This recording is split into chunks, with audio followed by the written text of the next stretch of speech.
Welcome all. Happy गर्भ संस्कार majestic Garbh संस्कार द्वारा आयोजित इस 6 दिवसीय वर्कशॉप के थर्ड डे पर आप सभी का बहुत बहुत स्वागत है। और ढेर सारी ड्राइंग्स की बौछार आप सभी के द्वारा जो की गई थी उनको भी आज हम देखने वाले हैं। बड़ी ब्यूटीफुल और cute cute drawings, message meaningful drawings सभी माताओं ने बनाई हैं, ममाज ने बनाई हैं। डिफरेंट डिफरेंट आइडियोलॉजी इस्तेमाल की गई है। किसी ने स्केच बनाया है, किसी ने रंग भरे हैं, मेहंदी से ड्राइंग की है। बहुत सारे वेरिएशंस हमें देखने को मिले।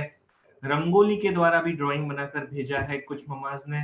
तो वो सारी चीजें भी आज हम आपसे शेयर करने वाले हैं। तो चलिए शुरुआत करते हैं आज के सेशन की एक क्विक रिवीजन के साथ।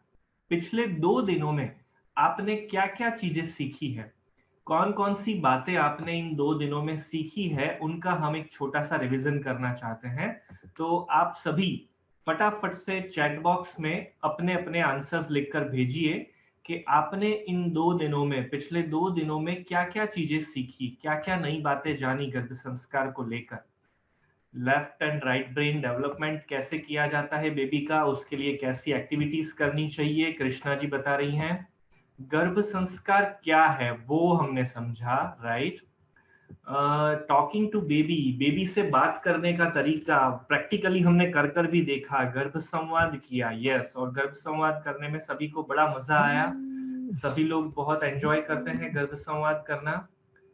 Left and right brain activity, 16 संस्कार क्या है, पॉजिटिव सोचना, खुश रहना, पजल्स सॉल्व किए हमने, ब्रेन डेवलपमेंट के बारे में जाना। 80% ब्रेन माता के गर्भ में हो जाता है, सुधार बीज में होता है, वृक्ष में नहीं। ये बात हमने समझी। बेबी वुम्ब में ज्यादा बातें सीखता है, यस। माता के गर्भ में बच्चा ज्यादा चीजें सीखता है बिकॉज 80% ब्रेन डेवलपमेंट वहां हो जाता है, यस। 16 संस्कारों में 3 जो महत्वपूर्ण है गर्भ संस्कार के हिस्से, वो भी हमने आपसे शेयर किए थे। गर्भाधान संस्कार, पुंसवन संस्कार और श्रीमंत संस्कार, ये तीनों बातें भी आपने अच्छी तरीके से जानी थी। 9 month is more important then 90 years, yes. हमें 90 वर्ष का काम इन 9 महीनों में करना है, इस बात को हमने समझा। अगर कुछ फ्रेंड्स आज ही जुड़े हैं, पिछले 2 दिन के सेशंस अगर आप अटेंड नहीं कर पाए थे, तो वो सेशंस फेसबुक पेज पर, जहां पर आप ऑनलाइन अभी देख रहे हैं, वहां पर भी अवेलेबल है। और हमारे यूट्यूब चैनल पर भी अवेलेबल है पिछले 2 दिन के सेशंस, जो आने वाले 7 दिन तक अवेलेबल रहेंगे। जैसे ही ये सारे सेशंस खत्म होंगे, हम उन्हें वहां से हटा लेंगे। तो अगर आपके पिछले 2 सेशंस देखने के बाकी हैं, या आप किसी और फ्रेंड्स को भी सजेस्ट कर रहे हैं कि आप वर्कशॉप में जुड़िए, तो ये पुराने 2 सेशन वहां पर देखे जा सकते हैं, तो आप उनका इस्तेमाल करिएगा। गर्भ संवाद and positive thinking, can we stay energetic and we teach our baby in womb, yes. ये सारी बातें, how can we stay energetic, ये हमने सीखा। हम यूज करते हैं उसे दूसरे कैसे कैसे यूज कर सकते हैं, वो भी सीखा, यस, वेरी गुड। 80%, 15% और 5% ब्रेन डेवलपमेंट के 3 स्टेजेस हैं, उसके बारे में भी आपने पूरी जानकारी ली, यस। गर्भ संवाद, happy life, yes. Happy life का बीज हमें हमारे बेबी में बोना है, ये हमने जाना। ओम चैंटिंग का इंपॉर्टेंस क्या था वो हमने समझा था। मंत्र के साथ बेबी फील किया, यस। पॉजिटिव कैसे रहना है ये भी आपने सीखा, वेरी गुड। साइंटिफिकली गर्भ संस्कार का महत्व, रिसर्च पेपर्स के आधार पर डॉक्टर्स, रिसर्चर्स क्या कहते हैं वो हमने सीखा, यस, वेरी गुड। तो ऑलमोस्ट काफी सारी चीजें हमने सीखी और आप सभी को अच्छी तरीके से याद भी है। तो चलिए अब हम आज के दिन क्या डिस्कस करने वाले हैं वो देख लेते हैं। तो आज हम इंडियन होने का धर्म निभाने वाले हैं। सब कुछ तो गर्भ संस्कार के बारे में बढ़िया है, इतना तो हमने समझ लिया। पर गर्भ संस्कार पालन करने से फायदा क्या होने वाला है, वो जब तक हमें नहीं समझ में आएगा ना, तब तक हम गर्भ संस्कार को ठीक तरीके से नहीं फॉलो कर पाएंगे, राइट। क्योंकि हम इंडियंस हैं और इंडियंस फायदा पहले देखते हैं, अगर फायदा होगा तभी पहले वो काम किया जाएगा, है ना। तो चलिए आज गर्भ संस्कार का फायदा भी समझ लेते हैं, उससे रिलेवेंट कनेक्टेड एंशियंट कहानियां, घटनाएं, स्टोरीज और लिविंग एग्जाम्पल्स, ऐसे जाने पहचाने लोग जिन्होंने गर्भ संस्कार का पालन किया था, जिनके माता पिता ने जाने अनजाने में, और उसी की इम्पैक्ट है कि उनके बच्चे आज जबरदस्त पावरफुल बन पाए हैं। तो ऐसे लिविंग एग्जाम्पल्स भी हम आपके संग शेयर करने वाले हैं। गर्भ संवाद को आज हम थोड़ा डिटेल में समझेंगे। गर्भ संवाद कैसे किया है, क्या उसके बेनिफिट हैं, क्या इम्पैक्ट होती है गर्भ संवाद करने से, कैसे चमत्कारिक परिणाम मिल सकते हैं, ये सारी बातें आज हम आपसे शेयर करने वाले हैं। और गर्भ में ही बच्चे का 4 क्वोशंट डेवलपमेंट, चारों क्वोशंट का डेवलपमेंट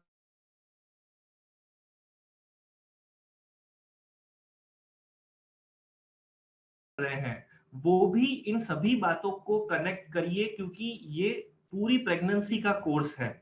यहाँ पर स्पेसिफिकली प्लानिंग में ही आपको कुछ करना है या प्रेगनेंसी में ही कुछ करना है, ऐसा नहीं है। ये पर्टिकुलर एक्टिविटीज आपको प्लानिंग के समय से लेकर डिलीवरी तक कंटिन्यूअसली करनी है। ये सारी चीजें कहीं ना कहीं रिलेवेंट है, कनेक्टेड है। स्पेसिफिकली प्रेग्नेंट्स को ही कुछ चीजें जो करनी होती है, वो हम कल के सेशन में और ज्यादा डिस्कस करने वाले हैं। पर आज हम ये 3 टॉपिक को अच्छी तरीके से समझने की कोशिश करेंगे, राइट? तो चलिए एक बड़ी सी स्माइल हो जाए और स्माइलिंग फेस के साथ हम शुरू करते हैं गर्भ संस्कार के बेनिफिट्स समझने के साथ, राइट? तो स्क्रीन पर आपको जो चित्र दिख रहा है और जो शब्द लिखे हुए दिख रहे हैं, वो क्या है? प्रहलाद और कयाधु। कौन थी कयाधु? प्रहलाद के साथ कयाधु का क्या रिलेशन है? क्या आप में से कोई जानता है कयाधु कौन है, या कयाधु का नाम पहली बार सुन रहे हैं? यस, प्रियंका जी, झरना जी, सभी ने जवाब देना तो शुरू कर दिया है। यस, काफी फ्रेंड्स कह रहे हैं कि मेरा वॉइस कम आ रहा है। क्या सभी के साथ ये प्रॉब्लम है या बाकी सब फ्रेंड्स को ठीक आ रहा है, सिर्फ 2-3 लोगों को ही ऐसी परेशानी है? ओके, क्लियर है, मतलब मैक्सिमम लोगों को क्लियर है। कुछ 2-4 फ्रेंड्स को अगर परेशानी है तो आप अपने लेवल पर एक बार इंटरनेट का कनेक्शन चेक करिएगा। हो सकता है कि आपकी वहां पर कुछ परेशानी हो, क्योंकि काफी लोगों को क्लियर आ रहा है, मीन्स हमारी तरफ से everything is going smooth. Okay, तो अब जो बात मैंने आपसे पूछी थी कि कयाधु कौन है, तो यस, आप में से काफी फ्रेंड्स ने सही जवाब दिए हैं। कयाधु प्रहलाद की माता थी। और प्रहलाद के पिता कौन थे? हिरण्यकश्यपु, राइट? हम सभी जानते हैं इस पूरी कहानी को। और प्रहलाद की ही जो बुआ थी, उनके साथ, होलिका के साथ, प्रहलाद को अग्निकुंड में बिठा दिया जाता है लकड़ियों के बीच में, और उसी घटना पर से होली का त्योहार मनाया जाता है। ये सारी बातें हम अच्छी तरीके से जानते हैं। पर आज हम प्रहलाद और कयाधु की कहानी को एक अलग ही मोड़ पर देखने वाले हैं, एक अलग तरीके से समझने वाले हैं। देखिए, हम सभी अच्छी तरीके से इस बात से वाकिफ हैं कि प्रहलाद के पिता हिरण्यकश्यपु एक राक्षस थे, राइट? दानव थे। और उन्होंने भगवान को प्रसन्न कर कर भगवान से अमरत्व का वरदान मांगा। भगवान ने उन्हें अमर होने का वरदान तो नहीं दिया, पर उसके सामने हिरण्यकश्यपु ने चालाकी से एक ऐसा वचन मांग लिया भगवान से कि जिसका वेटेज इक्विवेलेंट टू अमरत्व हो जाता है। क्या था वो? उनका जो उन्होंने जो विश मांगी थी भगवान से, वो ये थी कि मैं दिन में नहीं मर सकता, रात को नहीं मर सकता, शाम को नहीं मर सकता, दोपहर को नहीं मर सकता, पुरुष से नहीं मर सकता, स्त्री से नहीं मर सकता, किसी प्राणी से नहीं मर सकता, किसी पशु से नहीं मर सकता, घर के अंदर नहीं मर सकता, घर के बाहर नहीं मर सकता, जमीन पर नहीं मर सकता, आकाश में नहीं मर सकता। तो भाई अब मरेगा कहां पर? कोई भी जगह तो बाकी नहीं छोड़ी। तो चालाकी से उन्होंने भगवान से ऐसा वरदान मांग लिया।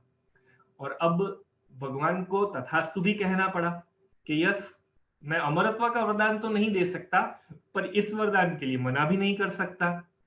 और जैसे ही हिरण्यकश्यपु को यह वरदान मिला, हिरण्यकश्यपु तो 7वें आसमान पर पहुंच गया।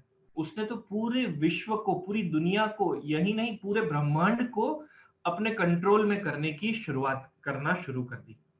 यहां तक उसका प्रण था कि अब मैं ही भगवान हूं, इस तरह से लोगों को वो अपनी पूजा करवाने के लिए मजबूर करता था। ऐसी भयंकर परिस्थिति में सबसे ज्यादा परेशानी और सबसे ज्यादा टेंशन किसको होगा?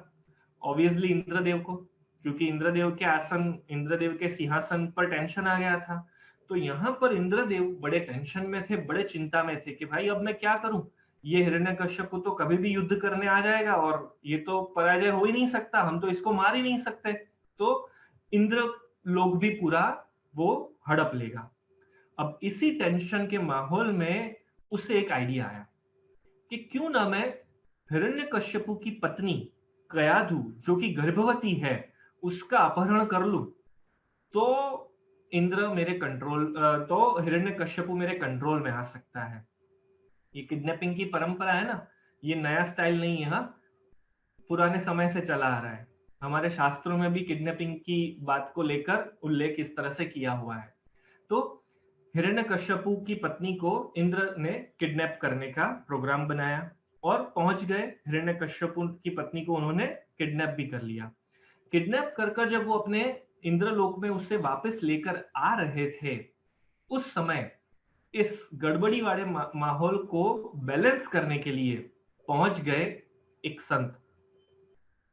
इंद्रलोक में या ब्रह्मांड में कभी भी कोई गड़बड़ होती है तो कौन पहुंच जाता है? सपोर्टिंग सिस्टम, हेल्पलाइन कौन है ब्रह्मांड का? यस, नारद जी। नारद जी वहां पहुंचे नारायण नारायण करते करते, और नारद जी ने जाकर रोका इंद्रदेव को और कहा कि भाई साहब, आप ये क्या गड़बड़ करने जा रहे हो? कयाधु एक तो स्त्री है, ऊपर से गर्भवती है, और गर्भवती स्त्री को तो कभी भी परेशान नहीं करना चाहिए, उल्टा का उसे खुश रखना चाहिए। तो आप ये गड़बड़ कैसे कर रहे हो? इंद्र होकर आप ऐसी गलती करो, ये तो बिल्कुल भी शोभनीय नहीं है। भाई दानव हो अगर कोई और वो इस तरह से परेशान करे किसी गर्भवती स्त्री को, तो वो तो समझ में आता है क्योंकि उसे बुद्धि ही नहीं है, पर आप ऐसी गलती तो बिल्कुल नहीं कर सकते। तब इंद्रदेव ने अपना प्रयोजन बताया कि भाई मैं इस वजह से कयाधु को किडनैप कर कर ले जा रहा हूं। तब नारद जी ने इस परेशानी का सॉल्यूशन निकाला। क्या कहा उनको कि एक काम करो, कयाधु को आप मुझे सौंप दो, गर्भवती है, मैं इसकी केयर करूंगा, मैं इसे अपने आश्रम में ले जाता हूं। और कयाधु को फिर नारद जी अपने आश्रम में ले गए। वहां पर उन्होंने कयाधु को अपनी बेटी की तरह संभाला, बड़ा प्यार दिया, उसकी केयर की। आश्रम के जितने भी लोग थे वे सब भी कयाधु की बड़ी देखरेख रख रहे थे, बड़ी देखभाल कर रहे थे। और ऑब्वियसली नारद जी का आश्रम था तो वहां पर डिस्को डांडिया या फेसबुक तो मिलता नहीं था।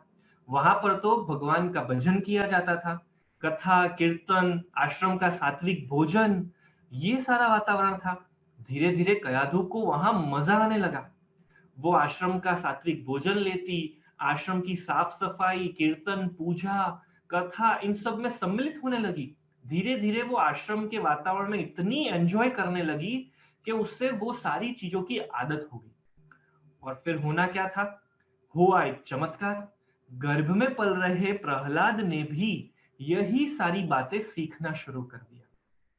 और परिणाम ये आया कि जब बच्चे का जन्म हुआ तब बच्चे के मुख से जो पहला शब्द निकला वो था नारायण नारायण। और हम सभी जानते हैं कि प्रहलाद बना भगवान का सर्वश्रेष्ठ भक्त। तो ये बात कितनी ताज्जुब में रख देने वाली है कि एक दानव के घर में भगवान का भक्त पैदा हुआ। हम तो ये सोचते आते हैं ना कि डॉक्टर के घर में डॉक्टर पैदा होते हैं, इंजीनियर के घर में इंजीनियर पैदा होते हैं, जैसा घर का वातावरण होता है वैसा ही बच्चे को मिलता है। पर यहाँ पर तो उल्टी गंगा बह गई। राक्षस के घर में भगवान का भक्त पैदा हुआ। कैसे? तो माता ने प्रेगनेंसी के दरमियान जिस वातावरण में जीवन बिताया, जो चीजें सुनी, जो चीजें समझी, जो चीजों को एंजॉय किया, वो गुण बच्चे में आ गए। तो ये बात हमें गर्भ संस्कार का पहला फायदा समझाती है कि दानव के घर में भी अगर देवता जैसे बच्चे पैदा हो सकते हैं, तो भगवान की कृपा से हमारे में तो कोई भी दानव नहीं है ना। हम तो सभी सुलझे बुलझे अच्छे इंसान हैं। हाँ, छोटी मोटी कमियां, छोटी मोटी गलतियां हमारे अंदर होती है। किसी को गुस्सा बहुत आता है, किसी को लालच बहुत है, किसी को देखकर जलन होती है, जेलसी होती है। तो इन सब चीजों पर ऑब्वियसली होमवर्क किया जा सकता है। अगर दानव जैसी वृत्ति को हटाया जा सकता हो, तो ये तो छोटी-छोटी गलतियां है ना, क्यों इन पर काम नहीं हो सकता? डेफिनेटली हो सकता है। तो गर्भ संस्कार का ये पहला फायदा है जो हमें समझाता है कि अगर हम में कुछ कमियां हैं, तो उन कमियों को टेंशन मत बनाइए। आप योग्य तरीके से काम कर कर उन कमियों को 100% हटा सकते हैं। क्लियर? सभी को गर्भ संस्कार का पहला फायदा अच्छी तरीके से समझ में आ गया? चलिए एक और कहानी सुनते हैं जिसके द्वारा हम गर्भ संस्कार का दूसरा फायदा समझेंगे। शिवाजी महाराज और जीजाबाई। यस, ये भी एक अद्भुत कहानी है, अद्भुत घटना है कि जहां पर जीजाबाई ने बड़ी विपरीत परिस्थितियों में भी एक शूरवीर बच्चे को जन्म दिया।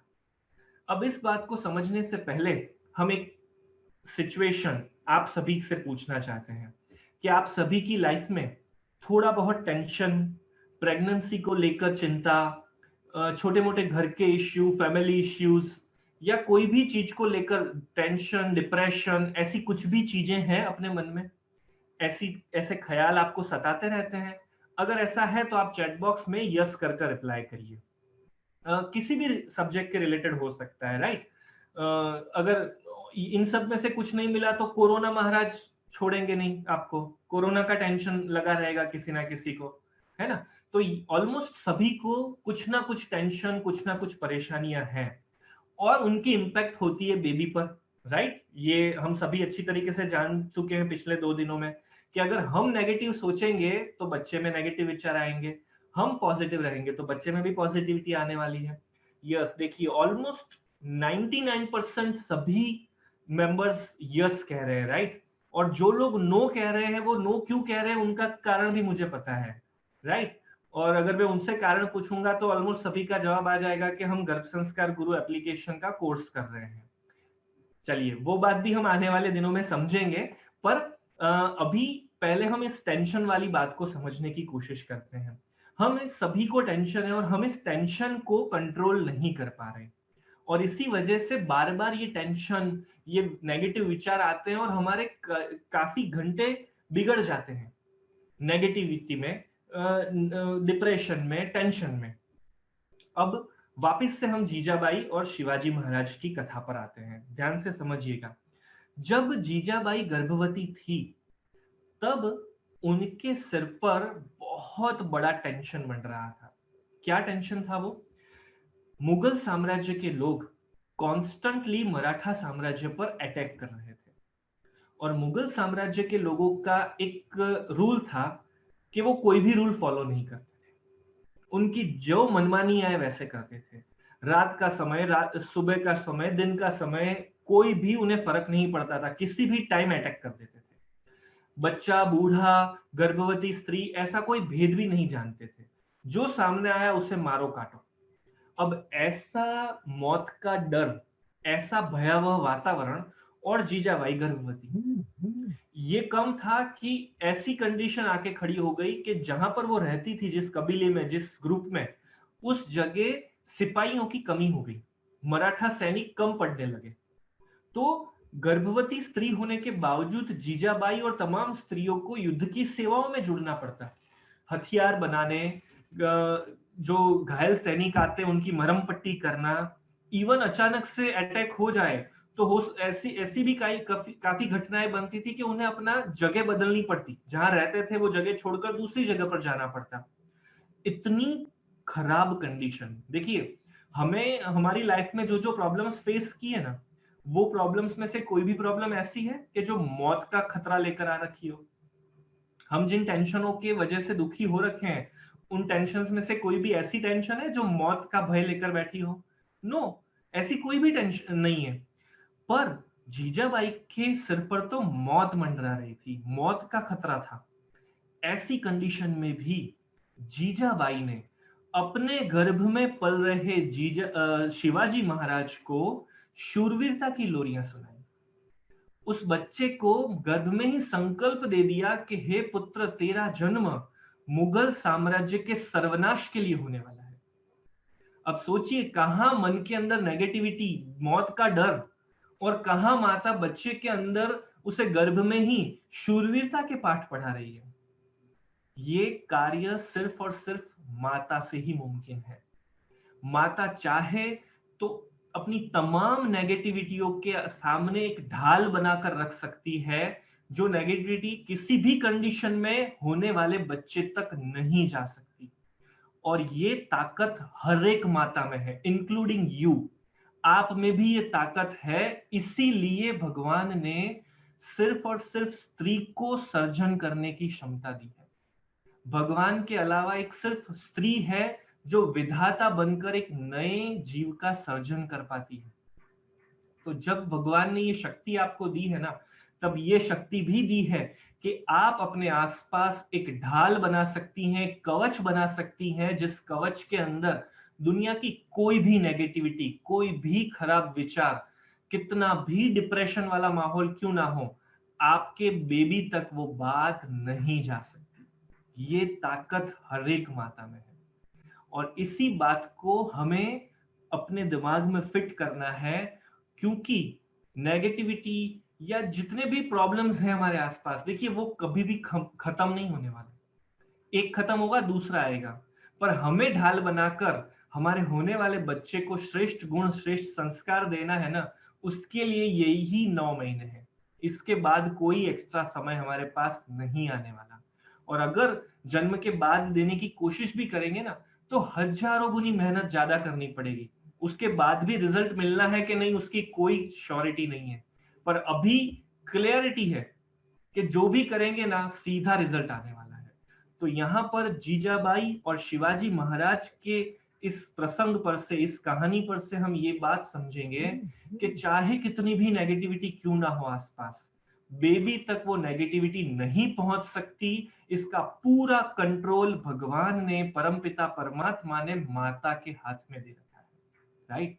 आपके हाथ में है सारा कंट्रोल कि बेबी के पास क्या पहुंचाना है और क्या नहीं पहुंचाना। क्लियर? दूसरा प्रसंग, दूसरा बेनिफिट भी हमारे मन में क्लियर हो गया कि गर्भ संस्कार के उचित पालन द्वारा हम नेगेटिविटीज को, हमारे जो भी कमजोर विचार हैं, डिप्रेशन है, उन सभी को दूर रख सकते हैं। तीसरी कहानी हम सुनते हैं अभिमन्यु और सुभद्रा की।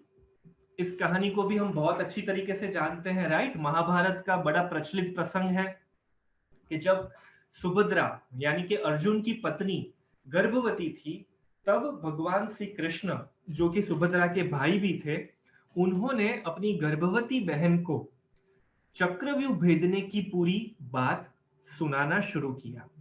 और हम सभी जानते हैं कि चक्रव्यूह के 7 पैरामीटर्स थे, 7 कोठे थे, 7 हिस्से थे। सातों हिस्सों को बारी बारी कृष्ण भगवान सिखा रहे थे। छठे तक सुभद्रा ने सब कुछ सुना ध्यान से, और जैसे ही 7वें कोठे की बात शुरू हुई, उसकी आंख लग गई, उसे नींद आ गई, और उसने 7वें कोठे की बात नहीं सुनी, नहीं सीखी, और परिणाम स्वरूप गर्भ में पल रहे अभिमन्यु को भी वो बात सुनाई नहीं दी। इसीलिए कहा जाता है कि प्रेगनेंसी के दरमियान माताओं जागो। जागो का मतलब ये नहीं है कि आपको 24 घंटे जागने का है। हाँ, 7-8 घंटे की जो नींद लेनी पड़ती है वो लेनी ही है, पर जागने का मतलब ये है कि जब भी कोई पॉजिटिव बात, अच्छी बात आपके आसपास चल रही है, तब जागो। और जैसे ही आपके पास कोई नेगेटिव बात आती है, आपके आसपास कोई डिप्रेशन वाली बात आती है, तो सो जाओ। राइट? क्योंकि उस समय अगर आप सो जाओगे तो बेबी के पास वो बात नहीं जाएगी। राइट? तो फिजिकली सोना जरूरी नहीं है, मेंटली भी सो सकते हैं।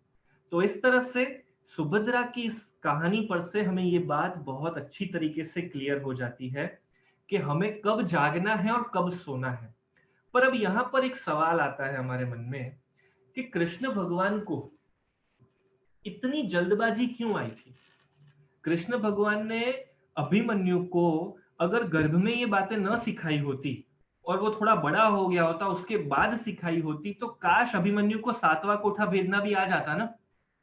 और वैसे भी हम लोग तो ये जानते हैं ना कि बच्चा 3-4 साल का हो तब तक उसे एबीसीडी भी नहीं सिखानी चाहिए, उसके बाद उसका पढ़ाई का काम तो शुरू होता है। और 5-6 साल के पहले तो बच्चे को स्कूल में भी एडमिट नहीं करवाते, पहली कक्षा में एडमिशन ही 5वीं के बाद मिलता है। तो कृष्ण भगवान को इतनी छोटी सी बात समझ में नहीं आई होगी, उन्होंने क्यों इतनी जल्दबाजी कर दी? कभी सोचा है इस तरह से इस बात को? नहीं, कभी नहीं सोचा, है ना? यस, कृष्ण भगवान हमें ये बात समझाना चाहते थे कि गर्भ में ही बच्चे के शिक्षण की शुरुआत हो जाती है। और सिर्फ अच्छी हैबिट, अच्छी बातें ही नहीं, बच्चा माता के गर्भ में युद्ध नीति जैसी स्ट्रेटेजिकल प्लानिंग भी सीख सकता है। और आप सभी को ये बात अच्छी तरीके से पता होगी कि अभिमन्यु ने माता के गर्भ में जो ये चक्रव्यूह भेदने की बात सीखी थी, उसके बाद उसे फॉर्मली जन्म के बाद कभी भी चक्रव्यूह के बारे में कुछ भी नहीं सिखाया गया। सीधा उसकी 16 वर्ष की उम्र के समय, वो जब महाभारत के युद्ध में रणभूमि पर खड़ा था, उस समय द्रोणाचार्य ने जब चक्रव्यूह की रचना की, उस समय उससे अपना ज्ञान याद आया कि ये तो मुझे पता है, ये तो मुझे आता है, मैंने सीखा हुआ है। और उसी समय उसे ये भी याद आ जाता है कि मुझे 6 कोठे ही भेदना आता है, 7वें का नॉलेज मेरे पास नहीं है, पर मैं घुस जाऊंगा, मैं 6 तक तो पहुंच जाऊंगा बड़े आसानी से, ताकि युधिष्ठिर को बंदी न बना लिया जाए।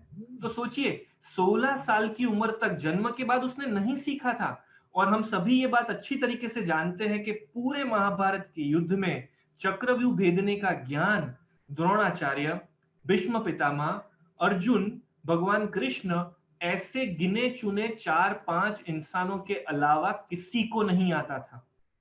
राइट? एक 16 वर्ष का अभिमन्यु ही ऐसा बालक था जिसने माता के गर्भ में ये बात सीख ली थी और अच्छी तरीके से इस चीज को प्रेजेंट किया था। राइट? तो जटिल से जटिल स्ट्रेटेजिकल प्लानिंग भी माता के गर्भ में ही बच्चा सीख सकता है, ये बात हमने यहां पर समझी। ये तो थे सारे एंशियंट एग्जाम्पल्स, राइट? अब हम लिविंग एग्जाम्पल्स की बात करने वाले हैं, राइट? क्योंकि हो सकता है ना आप में से कोई ये सोचे कि यार किसने देखा था अभिमन्यु को, हमने तो शिवाजी महाराज को देखा ही नहीं है, उन्होंने माता के द्वारा ही ये सब सीखा था, उसकी क्या गारंटी? नहीं, ऐसा कोई बोल सकता है। हालांकि हम सभी बहुत समझदार लोग हैं, हम हमारे स्क्रिप्चर्स पर, हमारे इतिहास पर संपूर्ण भरोसा रखते हैं, पर फिर भी हो सकता है ना किसी के मन में बहुत ज्यादा साइंस घूम रहा हो, मॉडर्निज्म आ चुका हो, तो उनके मन में ये सवाल आ सकते हैं। तो अब मैं आपको लिविंग एग्जांपल्स बताने वाला हूं, जिनको आप जानते हैं, जो अपने खुद के मुंह से ये बात बताएंगे या उन्होंने खुद इंटरव्यूज के द्वारा ये बात बताई होगी, ऐसे एविडेंसेस के साथ मैं आपको बताने वाला हूं। और हमारी खुद की लाइफ में हमने जो फेस किए हैं एग्जाम्पल, वो भी मैं आपसे शेयर करने वाला हूं, कि जिनके द्वारा हमें पता चलेगा कि गर्भ संस्कार के कैसे कैसे अद्भुत फायदे लिए जा सकते हैं। यस, इन महाशय को आप सभी बहुत अच्छी तरीके से जानते हैं, भारत देश के प्रधानमंत्री श्री नरेंद्र मोदी, राइट? नरेंद्र मोदी जी के पूरे परिवार में कोई भी इंसान पॉलिटिक्स के साथ जुड़ा हुआ नहीं है।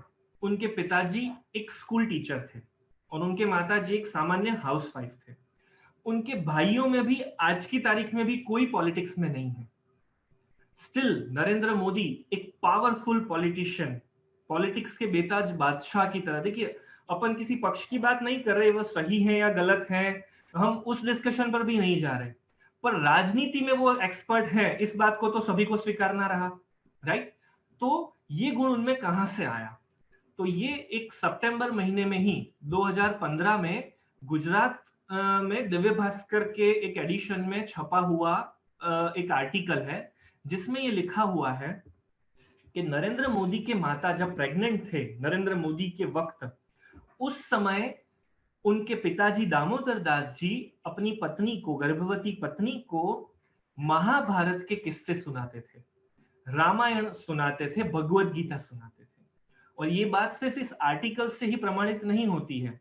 2011-12 के समय में जब वो यहाँ पर गुजरात में मुख्यमंत्री के रोल पर बहुत अच्छी तरीके से सफलतापूर्वक कार्य कर रहे थे, तब हम खुद जाकर उनकी माता और उनके भाई से मिले थे और उनसे ये सवाल हमने रूबरू पूछा था कि नरेंद्र भाई मोदी के समय आपने ऐसा क्या किया था?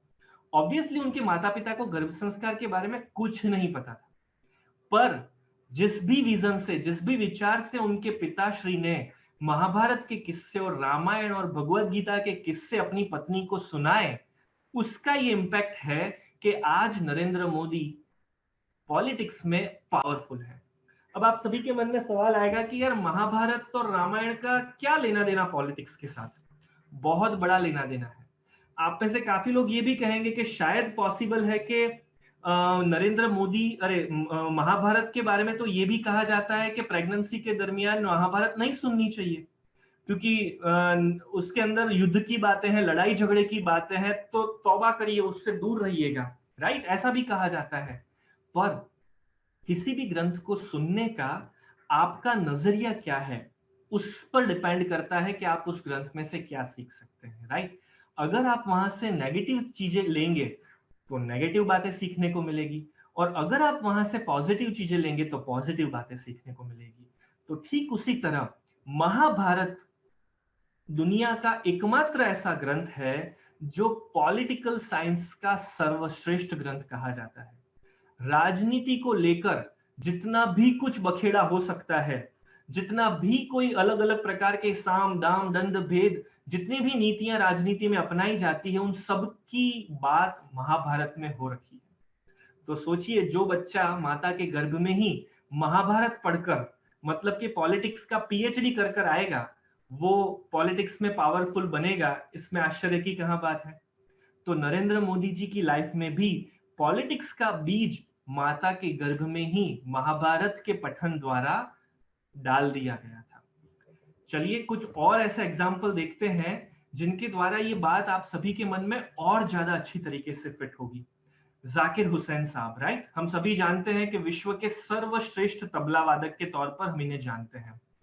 इंडियन एक्सप्रेस भारत का एक बहुत ही नामांकित और वैलिडिटी वाला, जिसके ऊपर लोग ट्रस्ट करते हैं कि यहाँ पर आई हुई खबरें फालतू नहीं होती है, कमर्शियल न्यूज नहीं छापता है, ऐसे न्यूज़पेपर के अंदर एक आर्टिकल छपा था जिसमें लिखा गया था ये बात कि जाकिर हुसैन साहब भी जब अपनी माता के गर्भ में थे, तब उनके पिता उस्ताद अल्लाह रखा खान, वो अपनी पत्नी के पेट पर तबला वादन करते थे, बिल्कुल हल्के हाथों से, राइट? प्रेशर से नहीं, हल्के हाथों से, ताकि माता को भी तकलीफ ना हो। और तबला वादन करते करते अपनी पत्नी को और पेट में पल रहे बेबी को तबला के सारे ताल सुर सुनाते थे। समझिएगा ये बात। अब हम तो सोचते हैं ना कि गर्भ में बच्चा क्या सीख पाता होगा, पर जाकिर हुसैन ने वो सारे तबला के ताल, सब शब्द, रिदम सब अपनी माता के गर्भ में सीखना शुरू कर दिया। और उसी के परिणाम स्वरूप वो खुद ही एक चीज बोल रहे हैं कि जब मैंने जन्म लेने के बाद तबला वादन शुरू किया, तो मुझे फॉर्मल ट्रेनिंग लेने की कोई ऐसी खास आवश्यकता नहीं पड़ी, और बाकी बच्चों के कंपैरिजन में मैं बहुत ज्यादा फास्ट तबला वादन सीख गया। और धीरे धीरे ये लेवल आ गया कि जाकिर हुसैन विश्व के सर्वश्रेष्ठ तबला वादक के तौर पर आज जाने जा रहे हैं। तो ये जो सारी स्टोरीज हैं, this all are real life examples. Zakir Hussain साहब अभी जीवंत हैं, हम सभी उनको जानते हैं अच्छी तरीके से। तो ऐसे पावरफुल इम्पैक्ट गर्भ संस्कार के पालन द्वारा, अब देखिए यहाँ पर भी जाकिर हुसैन के पिताजी को गर्भ संस्कार का नॉलेज परफेक्ट तरीके से होगा या नहीं हम नहीं जानते, पर उन्होंने अनजाने में भी जो एक्टिविटी की, उसकी इम्पैक्ट जाकिर हुसैन साहब के अंदर आई। एक और एग्जांपल हम यहाँ पर देखते हैं। यस, ये महाशय, ये जनाब कौन है? क्या आप सभी इन्हें जानते हैं? जो भी जानते हैं वो क्विकली उनका नाम लिखकर भेजिएगा।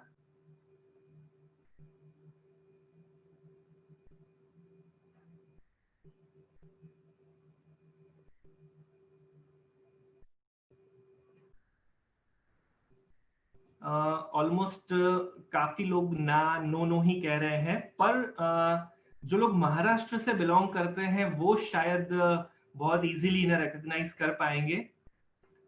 यस, ये शिवमणि है, one of the best drummer in world ऐसा कहा जाता है। इवन ए आर रहमान, वो भी जब अपने कोई भी कॉन्सर्ट्स करते हैं, लाइव परफॉर्मेंसेस करते हैं, तो ड्रमर के तौर पर शिवमणि को ही ले जाना पसंद करते हैं। शिवमणि का ब्रिलियंट कंट्रोल है ड्रमर, एज अ ड्रमिस्ट। अब यहाँ पर शिवमणि की बात हम क्यों कर रहे हैं? तो शिवमणि की बात भी गर्भ संस्कार का ही एक अनोखा एग्जाम्पल है। शिवमणि ने खुद एक इंटरव्यू में द हिंदू न्यूज़पेपर के साथ अपने इंटरव्यू में ये बात शेयर की थी। शिवमणि ने ड्रमर बनने का जो पूरा जो कोर्स है, ड्रमिस्ट कैसे बना जाता है, कैसे बजाना सीखा जाता है, इस बारे में कोई भी फॉर्मल ट्रेनिंग कभी नहीं ली। उन्होंने कोई भी टीचर के पास, किसी भी गुरु के पास कभी भी जाकर उन्होंने फॉर्मली ट्रेनिंग नहीं ली है। Still he is the best drummer in the world.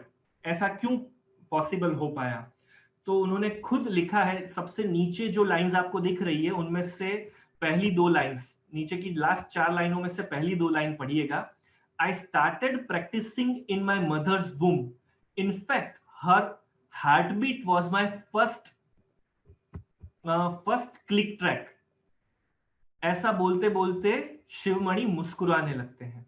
मतलब माता के गर्भ में ही मैंने ड्रम बजाना शुरू कर दिया था, और ये मैं कैसे बजाता था? तो माता के हार्ट बीट के अकॉर्डिंगली मैं इसे बजाने की कोशिश करता था।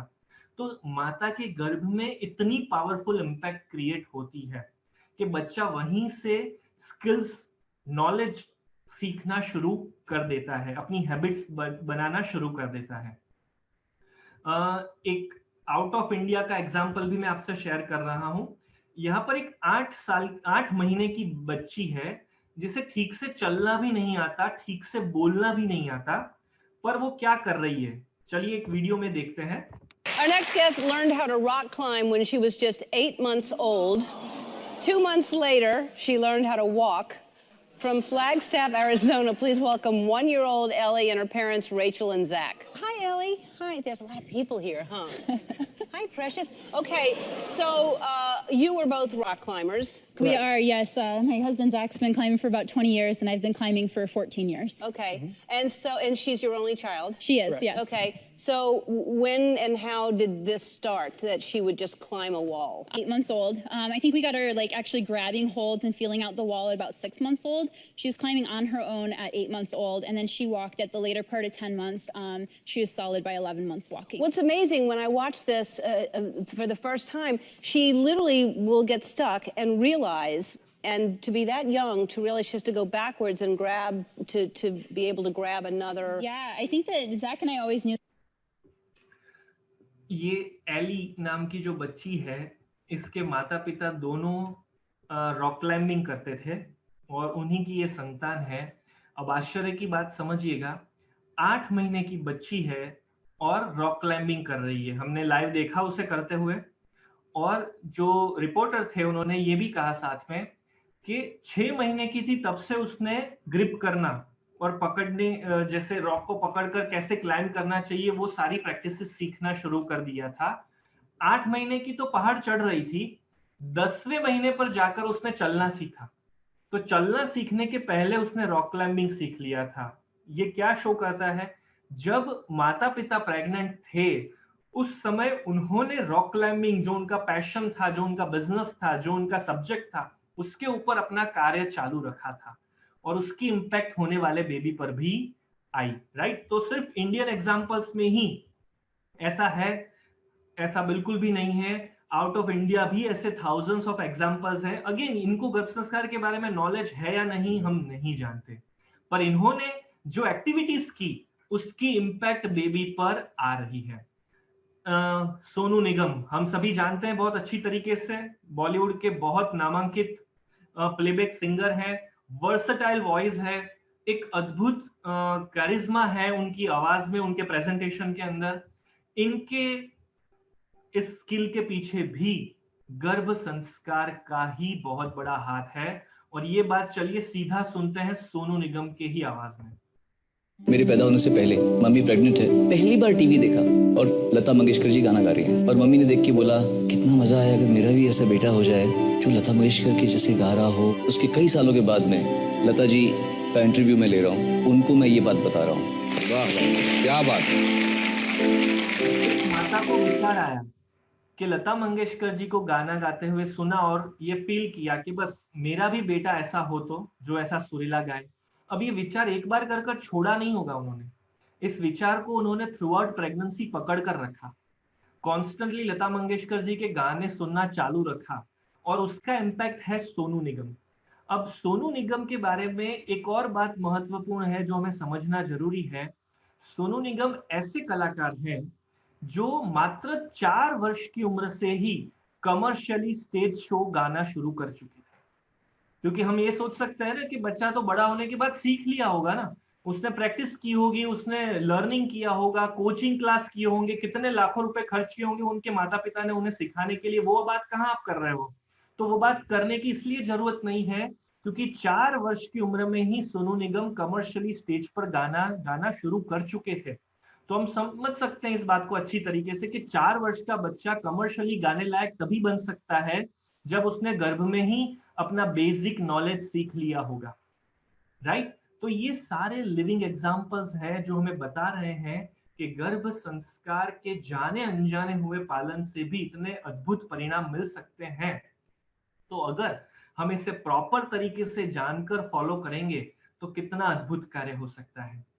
अब हम आपको कुछ ऐसा एग्जांपल्स बता रहे हैं जो एग्जांपल्स मैजेस्टिक गर्भ संस्कार परिवार का हिस्सा बन चुके कपल्स के हैं, जिन्होंने कोर्स किया, वर्कशॉप अटेंड किया और हमारी बताई हुई टेक्निक्स के द्वारा गर्भ संस्कार का पालन किया और उन्हें जो परिणाम मिले। यहाँ पर जो मदर है उन्होंने लिखा है, my son was speaking Om, he was just 3 month old, only due to majestic Garbh Sanskar, thank you very much.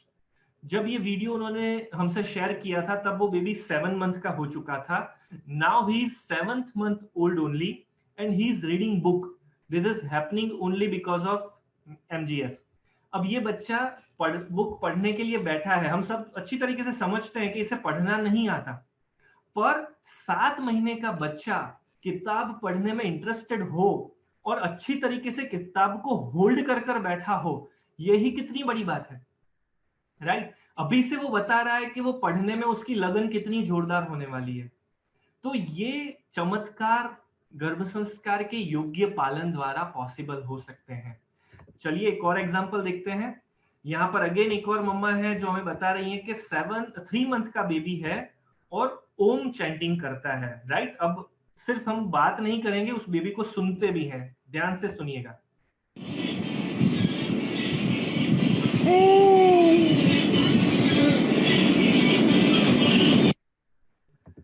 एक बार वापस सुनते हैं।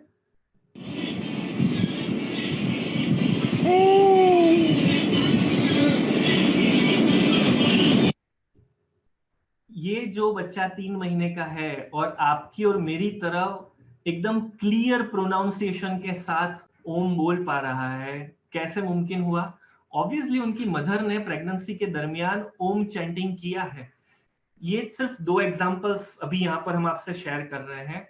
ऐसे थाउजेंड्स ऑफ एग्जांपल्स हैं जो हमारे फेसबुक पेज पर, एप्लीकेशन के पेजेस के ऊपर, सभी जगह अवेलेबल हैं। इन एग्जांपल्स के द्वारा आप इससे रियल लाइफ के साथ भी कनेक्ट कर सकते हैं, राइट? मतलब सोनू निगम, जाकिर हुसैन तो हो गए, अब क्या? अभी ऐसे थाउजेंड्स ऑफ किड्स पैदा हो रहे हैं जिनके मदर फादर गर्भ संस्कार को प्रॉपर्ली फॉलो कर रहे हैं और उसी की इम्पैक्ट बच्चों में देखी जा रही है।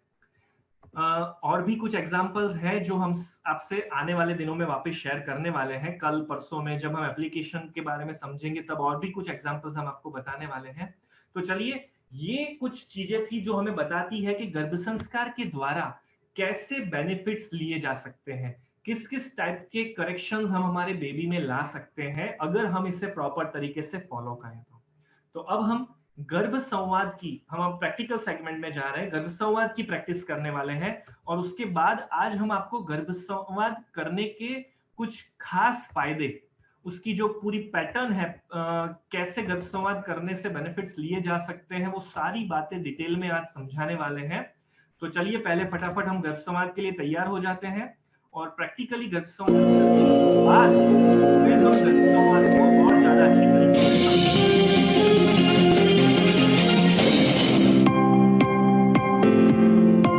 गर्भ संवाद। गर्भ संवाद की शुरुआत में 3 बार ओम मंत्र का उच्चारण करेंगे। ओ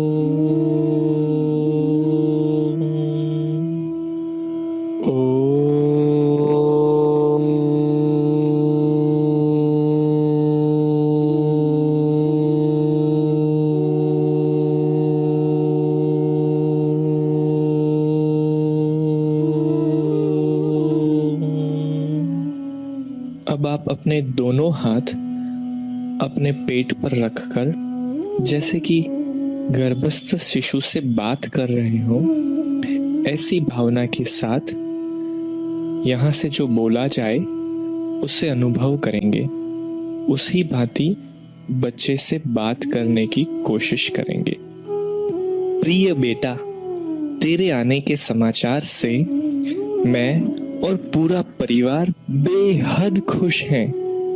तेरे पापा, दादा दादी, मामा मामी, चाचा चाची और सारे पड़ोसी खूब ही आनंद महसूस कर रहे हैं।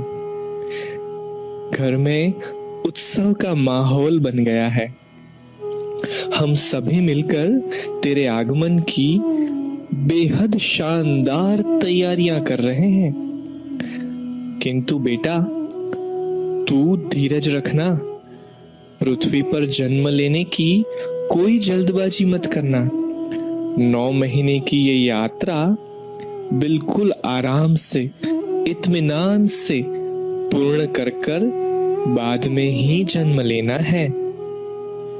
वैसे भी तू मेरी कुख में एकदम सुरक्षित है। तुझे किसी भी प्रकार की तकलीफ ना हो, उसका मैं और परिवार के सभी सदस्य बहुत ही ध्यान रख रहे हैं। तू कितना समझदार है। तू मेरी बातें सुन तो रहा है ना? हाँ, तेरे हिलने डुलने से मुझे पता लग रहा है कि तू बहुत ही ध्यान से मेरी बातें सुन रहा है और मुझे प्रत्युत्तर भी दे रहा है। तू मुझे सबसे ज्यादा प्रिय है। तू कितना सुंदर है, सुशील है, संस्कारी और समझदार है। तू अत्यंत तेजस्वी और गुणवान भी है। तेरी बुद्धि असीमित तेजस्वी है। तेरा व्यक्तित्व बेहद आकर्षक है। तू विविध भाषाओं और कलाओं में निपुण भी तो है। तू हमेशा हिम्मतवान, साहसिक और सकारात्मक सोच रखने वाला है। तू जीवन की सभी समस्याओं से आसानी से समाधान पालेगा। बुजुर्गों का आदर और छोटों को प्यार, ये तो तेरा सहज स्वभाव है। तू ईश्वर में अटूट श्रद्धा रखने वालों में से है। इसीलिए तू हमेशा आनंदित और प्रफुल्लित रहेगा। तू स्वाभिमानी है, देशभक्त है। ऐसे तमाम प्रकार के गुणों का मैं तुझ में आह्वान करती हूँ।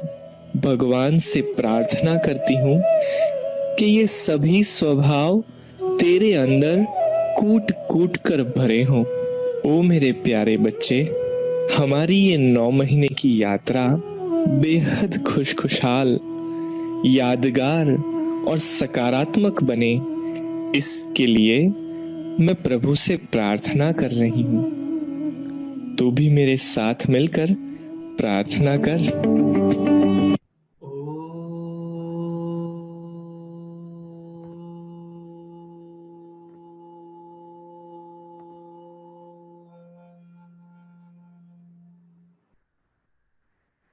हम सभी धीरे धीरे अपनी नॉर्मल पोजीशन में वापस आएंगे। एंड ऑब्वियसली दोनों दिनों की तरह आज भी आप सभी ने बहुत अच्छी तरीके से गर्भ संवाद को एंजॉय किया। ढेर सारा पॉजिटिवनेस, एक काम, कूल, पीसफुल फीलिंग सभी को गर्भ संवाद करते समय महसूस होता है। गर्भ संवाद करने के क्या क्या बेनिफिट्स हैं, क्यों गर्भ संवाद करवाते हैं हम, क्यों गर्भ संवाद को ज्यादा प्रमोट कर रहे हैं, इस बात को आज थोड़ा विस्तार से समझते हैं। आंखों में आंसू आ गए, baby movement, yes, this are the very common features. मतलब एक बार आप गर्भ संवाद करना शुरू करोगे तो ऐसा नहीं है कि पहले दूसरे दिन ही आपको ये फीलिंग्स आएगी। जितनी बार गर्भ संवाद करोगे उतनी बार ये फीलिंग आएगी। इतना पावरफुल इम्पैक्ट गर्भ संवाद से क्रिएट होता है। तो इसका इंपॉर्टेंस समझते हैं हम एक सिंपल सा एग्जांपल के द्वारा। लॉकडाउन के दिनों को याद करते हैं। जब लॉकडाउन था, राइट, 1.5, 2, पौने 3 महीने, ऑलमोस्ट काफी जगह पर ज्यादा टाइम भी लॉकडाउन रहा था। हम सभी घर में कैद थे, घर में पैक हो चुके थे, बाहर जाना अलाउड नहीं था। ऐसी कंडीशन में कैसी हालत होती थी? आपको बोरिंग फील होता था 2-2.5 महीने घर में सब कुछ लॉक कर कर रहना, बाहर निकलने की परमिशन नहीं, जो चीजें लानी है उसमें भी मर्यादा रहती थी, लिमिटेशन रहती थी। यस, रोशनी जी कह रही हैं बड़ा बोरिंग होता था, बहुत बोर होते थे, राइट? यस, ऑलमोस्ट सभी का फीलिंग यही था कि हमें उस लॉकडाउन के समय तो जेल में कैद कर दिया हो, ऐसी फीलिंग आती थी, राइट? अब सोचिएगा, उस समय सच में बोर होने जैसी कोई कंडीशन थी?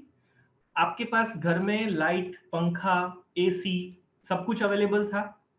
घर के सदस्य थे आपके पास जिनके संग आप बातें करते थे। अगर ये भी कम पड़ता था तो आपके पास टीवी था, इंटरनेट था, नेटफ्लिक्स था, बहुत सारे ऑप्शंस थे जिनके द्वारा हम एंटरटेनमेंट भी करते थे, टाइम पास भी अच्छी तरीके से कर सकते थे। फिर भी हम बोरिंग फील करते थे, राइट? पूरा टाइम बोरिंग नहीं होता था किसी किसी को, तो अभी थोड़ा बहुत बोरिंग डेज बीत रहे थे। इतनी सब सुविधा होने के बावजूद अगर हमें बोरिंग फील होता है तो सोचिए, बच्चा माता के गर्भ में 9 महीने एक लिमिटेड स्पेस के अंदर है, अंधेरा है, वहां उससे कोई बोलने वाला नहीं है, ना उसके पास कोई मोबाइल फोन है, ना कोई खेलने के लिए कोई खिलौना है, सिर्फ एक लिमिटेड स्पेस के अंदर वो सिर्फ थोड़ी बहुत मूवमेंट कर सकता है, तो उससे कितना बोरियत फील होती होगी।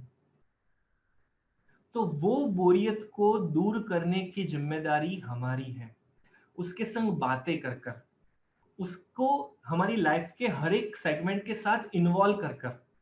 अगर हम इस तरह से उससे बातें करते करते ये 9 महीने की यात्रा बिताएंगे ना, तब बेबी को और ज्यादा मजा आएगा, हमें भी बहुत मजा आएगा, राइट? क्योंकि किसी को अकेला छोड़ देना, ना कोई उससे बातें करे, ना उससे कोई पूछे, और फिर भी वो है तो हमारे साथ के साथ ही, ये तो कैसा हो गया कि आप घर में हैं पर आपको सभी इग्नोर कर रहे हैं। आप आकर बैठे भी हैं तो आपसे कोई बात नहीं कर रहा, आप आकर बैठे हैं आपकी कोई प्रेजेंस नोट नहीं कर रहा, तो आपकी कैसी हालत होगी, कैसा गुस्सा आएगा? तो बेबी को नहीं आ सकता। तो हमें बेबी को वो फीलिंग नहीं देनी है, हमें उसको पॉजिटिव फीलिंग देनी है। और गर्भ संवाद करने से एक और बड़ा फायदा वो ये होता है कि बेबी के संग आपका बॉन्डिंग मजबूत बन जाता है, वो आपके आवाज को पहचानने लगता है, इवन मम्मी पापा दोनों के आवाज को। और अगर आप अपने गर्भ संवाद के अंदर फैमिली मेंबर्स को भी अगर इन्वॉल्व करेंगे तो पॉसिबल है कि घर के और सदस्यों को भी आपका बेबी पहचानने लगे। आप फोन कर कर उससे अपने मामा मामी से बात करवाइए, नाना नानी से बात करवाइए, ये सारी एक्टिविटीज गर्भ संवाद का ही हिस्सा है। पड़ोसी से बात करवाइए, आप अपना पूरा दिन बेबी के साथ ही जिए, उठे तब उससे बात करिए, खाना खाते समय उससे बात करिए, चल बेटा खाना खाने का टाइम हो गया है। तो ऐसे करने से एक पावरफुल इंपैक्ट क्रिएट होती है, और वो इंपैक्ट कितनी हद तक जा सकती है उसे हम समझते हैं एक एग्जाम्पल के द्वारा।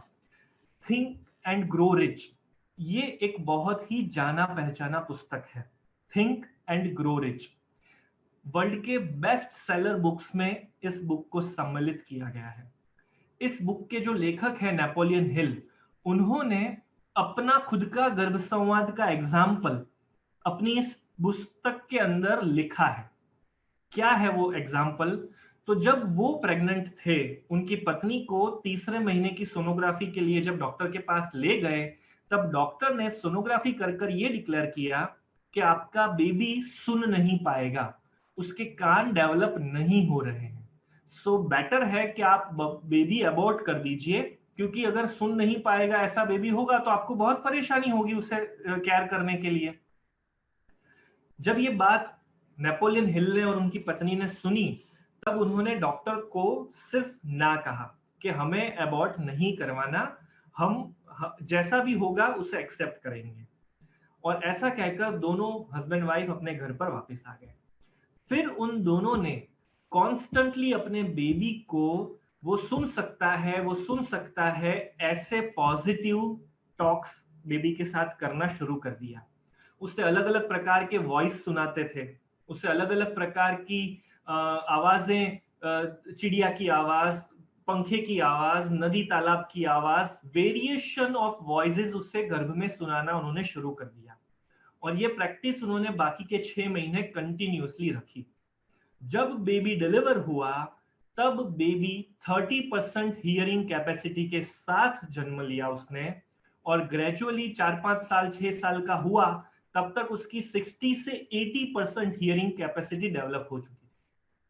सारे के सारे डॉक्टर ताज्जुब में, चक्कर खाकर गिर गए कि जिस बच्चे के कान ही डेवलप नहीं हुए थे वो सुनना कैसे सुन सकता है, कैसे ये पॉसिबल हुआ।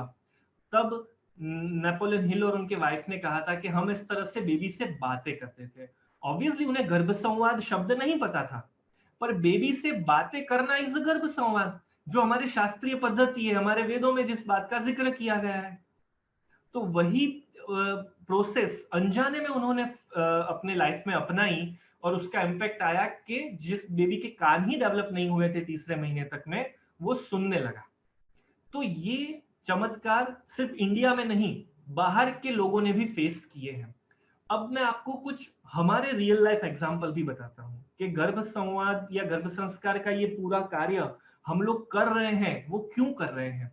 क्योंकि इसके फल हमने खुद भी चखे हैं।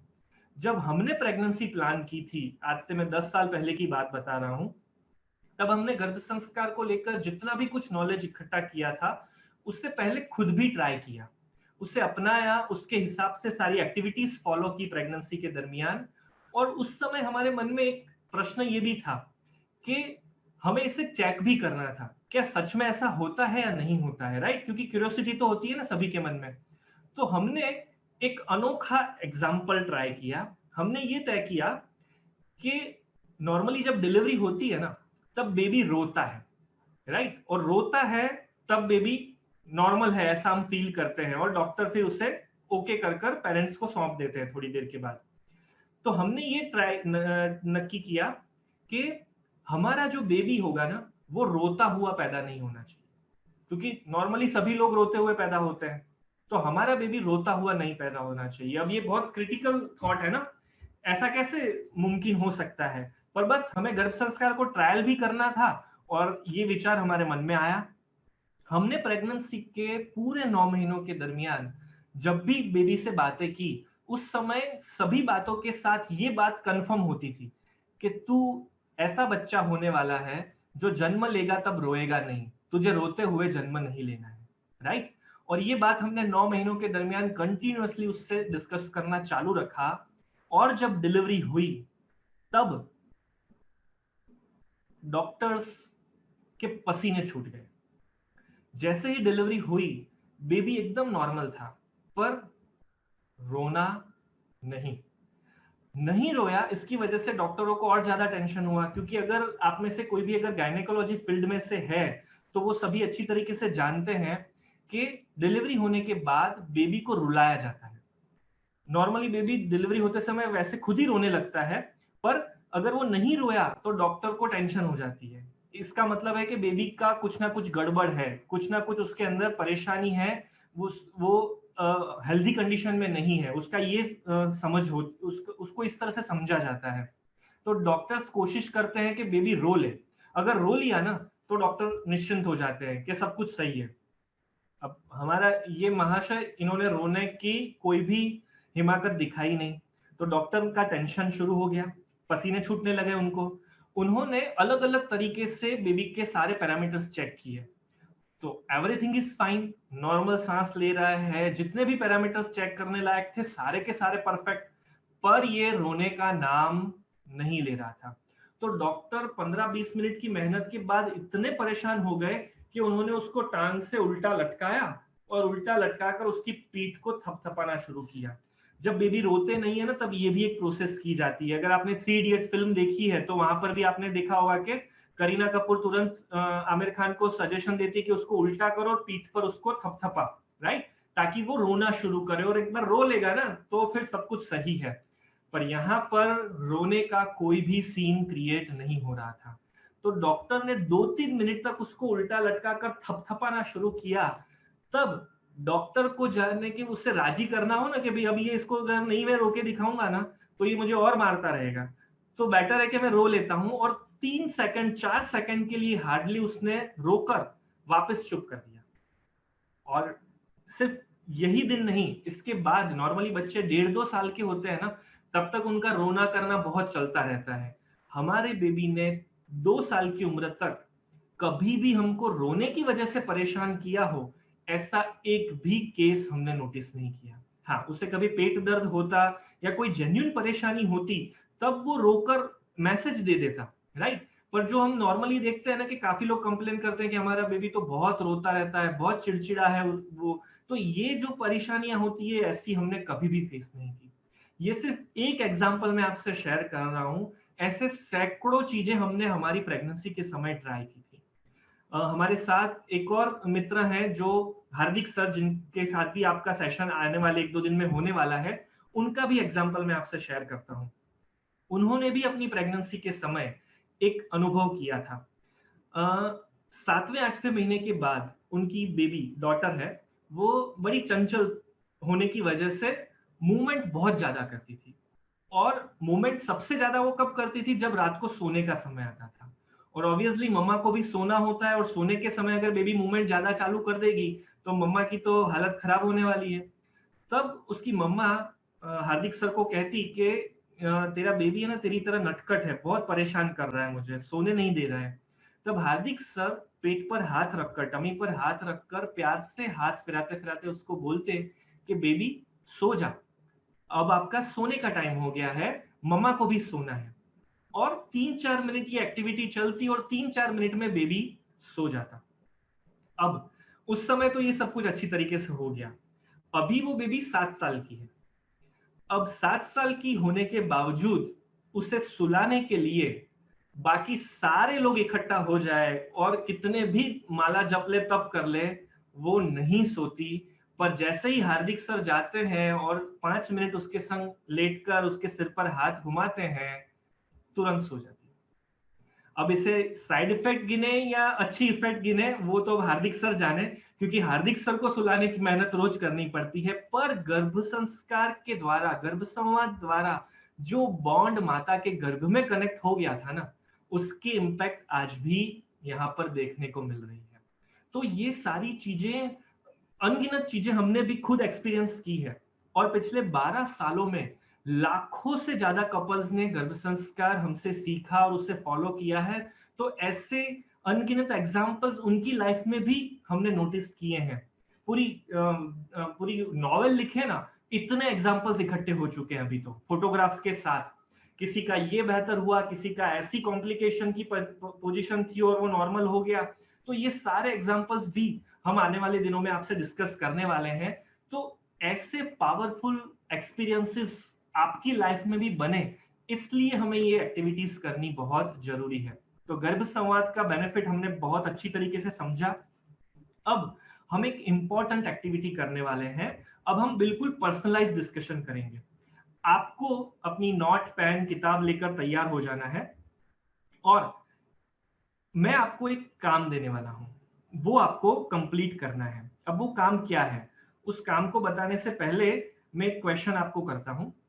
अगर आपको शॉपिंग करने जाना है, कुछ चीजें खरीदने जाना है, तो आप कैसे जाएंगे? आप सीधा दुकान पर पहुंच जाएंगे और चीजें देखकर उसमें से सिलेक्ट कर लेंगे, कि या फिर आप पहले लिस्ट बनाकर जाएंगे कि यस मुझे क्या क्या लेना है? झरना जी, सोनल जी, बिंदिया जी सभी कह रहे हैं कि लिस्ट बनाकर जाएंगे, लिस्ट बनाएंगे।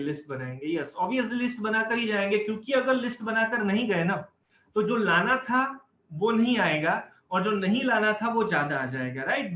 बजट की बैंड बच जाएगी। तो ऑब्वियसली कंपलसरी हमें लिस्ट बनाकर ही जाना चाहिए। तो ठीक उसी तरह जब हमें भगवान से एक अच्छे गुणों वाले बच्चे की इच्छा है, तब हमें उस बच्चे का भी लिस्ट बनाना पड़ेगा कि हमें बच्चे में कैसे गुण चाहिए। इसे थोड़ा सा ह्यूमरस एग्जांपल में समझते हैं कि अगर आपने लिस्ट नहीं बनाया है तो क्या होगा। भगवान के पास तो है ना आत्माओं की लाइन लगी हुई है कि जिन आत्माओं का नंबर आ गया है कि अब उनको जन्म लेने के लिए जाना है। अगर आपने कोई स्पेशल डिमांड नहीं रखी ना, तो लाइन में जिस आत्मा का नंबर आ रहा होगा भगवान उसे भेज देंगे। पर अगर आपने डिमांड रखी होगी कि मुझे ऐसे ऐसे ऐसे गुण वाला बच्चा चाहिए, तो भगवान उस लाइन में से उस गुण वाली आत्मा को चूज करेंगे और उससे आपके पास भेजेंगे, राइट? तो हमें पता होना चाहिए ना कि हमें कैसा बेबी चाहिए। तो चलिए अब हम वो लिस्ट बनाने वाले हैं। आप कागज और पेन ले चुके हैं, आप उसमें लिखिए कि आपको कैसे गुणों वाला बच्चा चाहिए, आपके बेबी में कैसे कैसे गुण होने चाहिए, क्योंकि मांगेंगे तभी मिलने वाला है, नहीं मांगेंगे तो जो आएगा वो उसे एक्सेप्ट करना पड़ेगा, राइट। अगर हस्बैंड वाइफ साथ में बैठकर लिस्ट बना रहे हैं तो आप हस्बैंड की भी बात सुनिएगा, राइट। सिर्फ मम्मा की ही बात नहीं सुननी है, हमें पापा की भी बात सुननी है। और अगर किसी वजह से अभी आप अकेले इस सेशन को अटेंड कर रहे हैं तो अभी आप एक्टिविटीज अपने हिसाब से कर लीजिए, रात को हस्बैंड के इनपुट्स भी लीजिएगा और फिर फाइनल लिस्ट बनाइएगा। ओके, तो जिन जिन का भी लिस्ट बनता जाए आप अपने गुण फटाफट से लिखकर चैट बॉक्स में भेजते जाइएगा। यस, कि आपने अपने बेबी के लिए कौन कौन से गुणों को विचार किया है, आप कौन कौन से गुणों की अपेक्षा रख रहे हैं अपने बेबी में।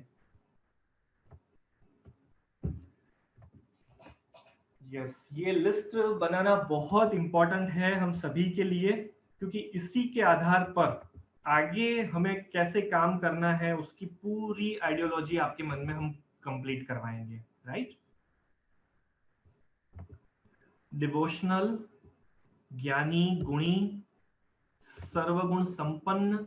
ये सर्वगुण संपन्न और जो ये आदर्श शब्द प्रणाली का है ना, मैं उससे बिल्कुल भी सहमत नहीं हुआ, क्योंकि सर्वगुण संपन्न अलग अलग लोगों के लिए अलग अलग हो सकता है। अगर ओसामा बिन लादेन सर्वगुण संपन्न लिखेगा तो क्या लिखेगा, उसका सर्वगुण संपन्न ये होगा कि मेरे बेबी को बॉम्ब बनाना आना चाहिए, राइट। तो हमें वैसा सर्वगुण संपन्न नहीं बनाना कि जिसके अंदर कुछ भी मतलब निकल सकता हो। सो बी स्पेसिफिक, स्पेसिफिक लिस्ट बनाएंगे तभी उसकी इंपैक्ट आएगी। तो आप इसमें बिल्कुल भी आलस मत करिएगा, स्पेसिफिक लिस्ट बनाने की कोशिश करिए। पर्टिकुलर गुण लिखिए, राइट, जैसे कि versatile, handsome, honest, handsome, beautiful, कोई भी वर्ड यूज कर सकते हैं। यहाँ पर हम जेंडर स्पेसिफिक कोई भी डिस्कशन नहीं कर रहे, राइट, क्योंकि जब तक बच्चा माता के गर्भ में है ना तब तक वो आत्मा है, और आत्मा की कोई जाति नहीं होती, आत्मा स्त्री नहीं होता, आत्मा पुरुष नहीं होती। तो जब तक डिलीवरी नहीं हो जाती ना तब तक हम उसे आत्मा ही कहेंगे, और आत्मा को हम बेटा भी कह सकते हैं, बेटी भी कह सकते हैं, क्योंकि there is no gender, right. जब जन्म लेगा बच्चा, हमारे हाथों में आएगा, तभी जेंडर पता चलने वाला है, तब तक हमें जेंडर के बारे में कुछ भी नहीं सोचना है, राइट। तो अगर आपको सुंदर बेटा या बेटी जो भी आएगा उसके लिए सुंदरता शब्द कॉमन रहेगा, राइट। अगर लड़का हो जाएगा तो उसे फिर बाद में आप हैंडसम बोल देना, और लड़की होगी तो ब्यूटीफुल बोल देना, पर अल्टीमेट गुण क्या है, सुंदरता। तो हम सुंदरता पर यहाँ पर फोकस करेंगे। Okay, beautiful, handsome, happiest, creative, dancer, शूरवीर होना चाहिए, आदर्श बालक होना चाहिए, हेल्दी होना चाहिए, केयरिंग होना चाहिए, पेशेंस, उसके अंदर धीरज का स्वभाव होना चाहिए, ऑलराउंडर होना चाहिए। वेरी गुड प्रियंका जी, मयूरी जी, उपासना जी, सभी की तरफ से बड़े क्यूट क्यूट आंसर्स आ रहे हैं, बहुत अच्छी तरीके से सब सोच रहे हैं, छोटी छोटी बातों को याद कर रहे हैं। तेजस्वी होना चाहिए, धार्मिक होना चाहिए, क्यूट होना चाहिए, हमको अब्दुल कलाम जैसे बच्चा चाहिए। Okay, APJ Abdul Kalam, yes, आप ये भी सोच सकते हैं कि हमें पर्टिकुलरली ऐसे व्यक्ति जैसे गुण चाहिए, राइट। पर सिर्फ व्यक्ति का नाम मत लिखिए, व्यक्ति के गुण भी साथ में लिखिए, क्योंकि एपीजे अब्दुल कलाम के अंदर ढेर सारे गुण हैं, उनमें से पर्टिकुलर कौन कौन से गुण आपको चाहिए। हो सकता है कि 2 गुण उनके चाहिए, 2 गुण किसी और व्यक्ति के चाहिए, 3 गुण किसी और व्यक्ति के चाहिए। तो आप व्यक्ति के नाम के साथ गुणों का भी स्पेसिफिकेशन करना मत भूलिएगा। गेम्स खेलने में एक्टिव होना चाहिए, डिफरेंट होना चाहिए, एक्सट्रोवर्ट होना चाहिए, वॉइस क्वालिटी अच्छी होनी चाहिए उसकी। वाह, बहुत स्पेसिफिक चीज बताई आपने। गुणवान होना चाहिए, ऑनेस्ट होना चाहिए, स्टेज कॉन्फिडेंस हो जिसको, पब्लिक स्पीकिंग का फियर ना हो, हमेशा स्माइलिंग होना चाहिए। यस, अगर स्माइलिंग बेबी चाहिए तो आपको स्माइलिंग रहना बहुत जरूरी है। अगर आप स्माइलिंग नहीं रहे तो बेबी स्माइलिंग कैसे आएगा। कैलीग्राफी उसे आना चाहिए, loyal, strong, happy, energetic. Very good, बहुत बढ़िया, ऑलमोस्ट सभी की तरफ से बहुत अच्छे अच्छे लिस्ट बनकर आए हैं। अब एक और लिस्ट में आपको बनाने के लिए कहूंगा। सेकेंड लिस्ट आपको जो बनाना है, उस लिस्ट में आपको मम्मी और पापा के अच्छे गुणों की यादी बनानी है, राइट। तो आप टाइटल मार दीजिए पॉजिटिव क्वालिटीज, और एक साइड लिखिए मम्मी और एक साइड लिखिए पापा। मम्मी की साइड में मम्मी की पॉजिटिव क्वालिटीज लिखिए और पापा की साइड में पापा की पॉजिटिव क्वालिटीज लिखिए, राइट। शादी के 4-5 साल 7 साल बाद मैं आपको अपने हस्बैंड की पॉजिटिव क्वालिटीज ढूंढने के लिए कह रहा हूं।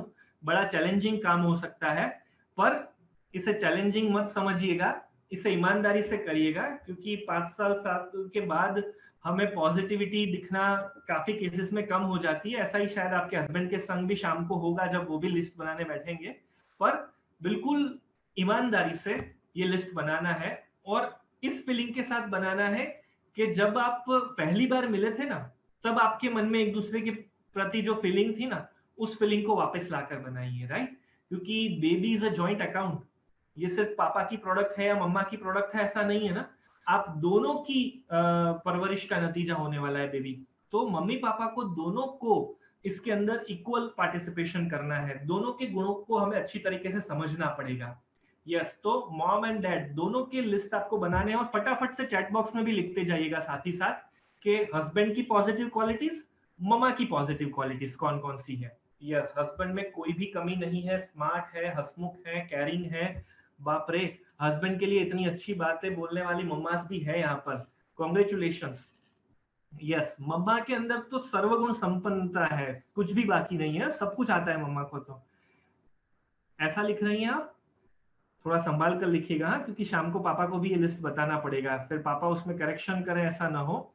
सो बी स्पेसिफिक और पर्टिकुलर गुणों को लिखिएगा, लाइक कुकिंग पसंद है, सेवा करना पसंद है, किसी को हेल्प करना पसंद है, गुस्सा नहीं आता, शांत स्वभाव है, ऐसी चीजें जो अच्छी है। कैरिंग पर्सन है, like yes, carrying child, mom carrying, good voice quality, nice hand work, mama is naughty, daddy is intelligent, caring, helpful, very good, very good। बड़ों की रिस्पेक्ट करते हैं as a parents, that's good, बहुत अच्छी quality है, क्योंकि अगर हम रिस्पेक्ट करेंगे हमारे एल्डर्स का, तभी हमारे बच्चे हमारा रिस्पेक्ट करना सीखेंगे। रिंकी जी हैं, दीक्षा जी, निकी जी, माधुरी जी, सभी ने बहुत अच्छा अच्छा लिस्ट बनाना शुरू कर दिया है। आरती जी, मेघा जी, सुनीता जी, दिशा जी हैं, रूपा जी हैं, फॉरम जी हैं यहाँ पर, okay, very good. That is शांत and intelligent, smart, leadership quality, hardworking, positive, मस्तीखोर, कैरिंग। यस, मस्तीखोर होना अच्छी बात है, कोई भी बुराई नहीं है उसके अंदर। नॉटीनेस, बचपना होना चाहिए थोड़ा, है ना, तभी जिंदगी अच्छी तरीके से हम जी सकते हैं, लाइवनेस के साथ जी सकते हैं। Okay, great. सो ऑलमोस्ट सभी का लिस्ट तैयार हो चुका है। अब आपको एक तीसरा लिस्ट बनाना है। तीसरा लिस्ट क्या है, समझिएगा ध्यान से। हस्बैंड और वाइफ की इंप्रूव करने लायक क्वालिटीज आपको लिखनी है, राइट। हमें ये नहीं कह रहे कि कमियां क्या है, कमियां नहीं ढूंढनी है हमें, क्योंकि हर एक चीज इंप्रूव हो सकती है, पर हमें पहले पता होना चाहिए कि इस चीज को हमें इंप्रूव करना है, राइट। एग्जाम्पल के तौर पर गुस्सा बहुत आता है, पेशेंस नहीं है, बहुत जल्दी शॉर्ट टेम्परनेस है, बहुत जल्दी गुस्सा आ जाता है। ऐसी जो जो जो जो चीजें हैं जो आपको लगता है कि ये अच्छे गुण नहीं है, इन्हें हमें इंप्रूव करना है। आलस है बहुत, टाइम मैनेजमेंट नहीं कर पाते, ये इमोशनल ज्यादा है, तो ये सारी चीजें आपको कलेक्ट आउट करनी है। और अगेन हस्बैंड और वाइफ की सेपरेट लिखनी है, क्योंकि दोनों की अलग अलग होगी, है ना। पॉसिबल है कि गुस्सा दोनों में कॉमन होगा, पर कुछ ऐसी चीजें भी होगी जो डिफरेंट होगी। तो बी स्पेसिफिक, इस तरह से लिस्ट बनाइए, राइट, कि पापा के अंदर क्या क्या चीजें हैं जो इंप्रूव करने लायक है, ममा में क्या क्या चीजें हैं जो इंप्रूव करने लायक है। ये तीनों लिस्ट बहुत इंपॉर्टेंट रोल अदा करेंगे अब गर्भ संस्कार को समझने के लिए, राइट। इनके द्वारा अब आपका पर्सनलाइज गर्भ संस्कार सेगमेंट रेडी हो रहा है। चिड़चिड़ापन, एंग्री, सेंसिटिवनेस, जल्दी गुस्सा आता है। गुस्सा तो ये यूनिवर्सल प्रॉब्लम है, ऑलमोस्ट 100 में से 95 लोगों को गुस्सा तो प्रॉब्लम के तौर पर आने ही वाला है। फ्री माइंडेड, बहुत ज्यादा कैजुअल है, तो ऐसा नहीं होना चाहिए, ओके। एवरेज होना चाहिए, बैलेंसिंग होना चाहिए, टेंशन नहीं लेना चाहिए, बहुत टेंशन आ जाता है, बहुत शॉर्ट टेम्पर है, पेशेंस नहीं है, पेशेंस लानी है, पंक्चुअलिटी का प्रॉब्लम है, क्लीनलीनेस का प्रॉब्लम है, ओके, वेरी गुड। गुस्सा, केयरिंग, क्राइंग, मम्मा लिख रही है बहुत रोना आता है। यस, तो रोना तो बिल्कुल भी अच्छा नहीं है प्रेगनेंसी के दरमियान, तो ऑब्वियसली इसे इंप्रूव करना ही पड़ेगा। तृषा जी हैं, मित्तू जी, भाग्यश्री जी, निकिता जी, सेजल जी, हैनी जी, दिशा जी, स्नेहल जी, ओके, आरती जी, सभी ने बहुत अच्छा प्रॉपर डिटेल में लिस्ट बनाना शुरू कर दिया है। शिवांगी जी हैं, उर्वशी जी हैं, साक्षी जी, ओके, रानू जैन जी हैं, अनुराधा जी हैं, रोहिणी जी, रोजी जी, ओके। गुस्सा, यस, गुस्सा तो परम शत्रु है और ये आपने पहचान लिया, वो बहुत बड़ी बात है। गुस्सा बहुत आता है, उसे इंप्रूव करना है। गुस्सा इंप्रूव करना है मतलब गुस्सा बढ़ाना है या घटाना है? आरो जी, बी स्पेसिफिक। गुस्सा इंप्रूव करना है मतलब गुस्से को कम करने के लिए इम्प्रोवाइजेशन करना है, ओके। लोगों के सामने बोल नहीं पाते, okay. Public speaking, public fear, stage fear, okay, perfect, great great great. अब इस लिस्ट को आगे कैसे इस्तेमाल करना है वो मैं आपको समझाऊं, उसके पहले आप सभी अपने आप को शाबाशी दीजिए, अच्छी तरीके से शाबाशी दीजिए, क्योंकि अपने आप की कमियों को पहचानना और उसे कागज पर उतारना ये बहुत बड़ी बहादुरी का काम है। क्योंकि नॉर्मली है ना, हमें दूसरों की कमियां बहुत आसानी से दिख जाती हैं और अपनी कमियां आसानी से नहीं दिखती। उसी तरह हमें अपनी अच्छी बातें दिख जाती है और सामने वालों की अच्छी बातें आसानी से नहीं दिखती, राइट। पर हमें करना है रिवर्स, सामने वाले की कमियां नहीं देखनी, उसकी अच्छी बातें देखनी है और हमें हमारी कमियों को इंप्रूव करना है, ओके। तो अब हम इस बात को समझेंगे एक अलग ही तरीके से, और वो तरीका ये है कि आपने जो लिस्ट बनाए हैं उनमें से जो पहला लिस्ट था जिसमें आपने बेबी की क्वालिटीज डिसाइड की है, उन बेबी की क्वालिटीज को बाकी दो लिस्ट के साथ कंपेयर करिए। पहले लिस्ट को दूसरे दो लिस्ट के साथ आपको अब कंपेयर करना है, दैट इज योर टास्क। और कंपेयर करने के बाद आप मुझे बताइए कि क्या फीलिंग आ रही है। जब आप दोनों लिस्ट को कंपेयर कर रहे हैं तो कंपेयर करने के बाद क्या फीलिंग्स आ रही है? आपने बेबी में जो क्वालिटीज की डिमांड रखी है उस डिमांड के साथ आपके अंदर जो क्वालिटीज हैं और जो क्वालिटीज आपके अंदर इंप्रूव करने लायक हैं उनका क्या नतीजा निकल रहा है? मैं जूम पर देख रहा हूं काफी सारे फ्रेंड्स सिर खुजा रहे हैं, क्या से क्या हो गया वाली फीलिंग है काफी लोगों को। कुछ लोग आपके शब्द मैं बता देता हूं, ओवर एक्सपेक्टेशन वाला फीलिंग आ रहा है। काफी कुछ मैचिंग भी हो रहा है, ऐसा नहीं है कि बिल्कुल मैचिंग नहीं हो रहा है, पर yes there is over expectation. Over expectation किस तरह से है कि हमने बेबी में 10 गुण लिखे हैं एग्जांपल के तौर पर कि ये 10 गुण बच्चे में होने चाहिए। अब उन 10 गुणों में से 4 गुण तो मम्मी पापा में हैं, 2 गुण हमने इंप्रूव करने लायक भी लिखे हैं, पर 4 गुण ऐसे लिखे हैं जो ना मम्मी पापा में है ना इंप्रूव करने के लिस्ट में है। तो क्या आसमान से टपकेंगे? कहां से आएंगे बेबी में? तो यहां पर अब हमें क्लियर हो गया कि कौन से गुणों पर हमें काम करना है। देखिए, जो गुण आपको बच्चे में चाहिए और आप में ऑलरेडी है, वो गुण पर ज्यादा मेहनत करने की जरूरत नहीं है, क्योंकि आप में है तो वो बेबी में आने वाले हैं, उस पर बस थोड़ा सा पॉलिशिंग करना पड़ेगा, राइट। जो गुण आपने लिखे हैं कि मुझे इंप्रूव करने हैं और वो बच्चे में भी लाने हैं, तो उससे आप इंप्रूव करोगे तो ऑब्वियसली आप में भी इंप्रूव होंगे और बेबी में भी इंप्रूव होकर आ जाएंगे। पर जो गुण आपने लिस्ट में ही नहीं लिखे, अपने अंदर भी नहीं है और इंप्रूव करने लायक लिस्ट में भी नहीं है, पर बेबी में लाने हैं, उन गुणों पर हमें सबसे ज्यादा मेहनत करनी पड़ेगी। तो अब आपको क्या करना है, ये आपका पूरा ब्लूप्रिंट तैयार हो गया, राइट, कि कौन कौन से गुणों पर हमें काम करना है। जिन गुणों पर सबसे ज्यादा काम करना है उन्हें बड़े अक्षरों से लिखकर अपने कमरे में चिपका दीजिए, अलग अलग जगह पर, राइट। वो गुण किस व्यक्ति में है, उन व्यक्ति का नाम या फोटोग्राफ भी चिपका दीजिए साथ के साथ। जो गुण आपको इंप्रूव करने लायक लगे थे उन्हें सेकंड प्रायोरिटी पर लिखिए, और जो गुण आपके अंदर हैं और बेबी में भी लाने हैं उन्हें थर्ड प्रायोरिटी पर लिखिए।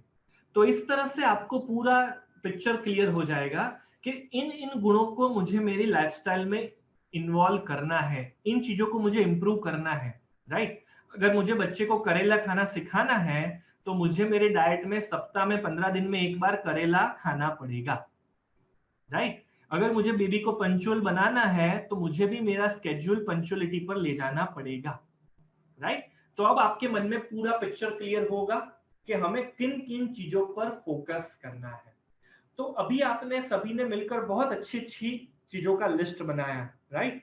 पर हमने एक बच्चे की क्वालिटी के लिस्ट को एक अलग डायमेंशन पर ले जाकर रेडी किया है, एक बहुत ब्रॉड व्यू में इस लिस्ट को डिजाइन किया है, जिसकी वजह से बच्चे के अंदर कौन से गुण लाने हैं उसका सिलेक्शन थोड़ा मीनिंगफुल और इम्पैक्टफुल बन जाएगा।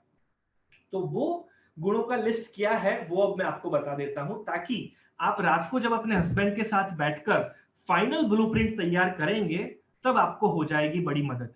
ओके, तो हमने क्या किया कि पिछले 200-300 सालों में जितने भी महान लोग हुए, सफल लोग हुए, सुखी जीवन जिया जिन्होंने, उनके जीवन का अभ्यास किया और उनके अभ्यास के आधार पर हमने एक पावरफुल लिस्ट बनाया कि कौन कौन से गुण होने चाहिए, जिन गुणों के आधार पर व्यक्ति एक सुखी, सफल, श्रेष्ठ जीवन जी सकता है।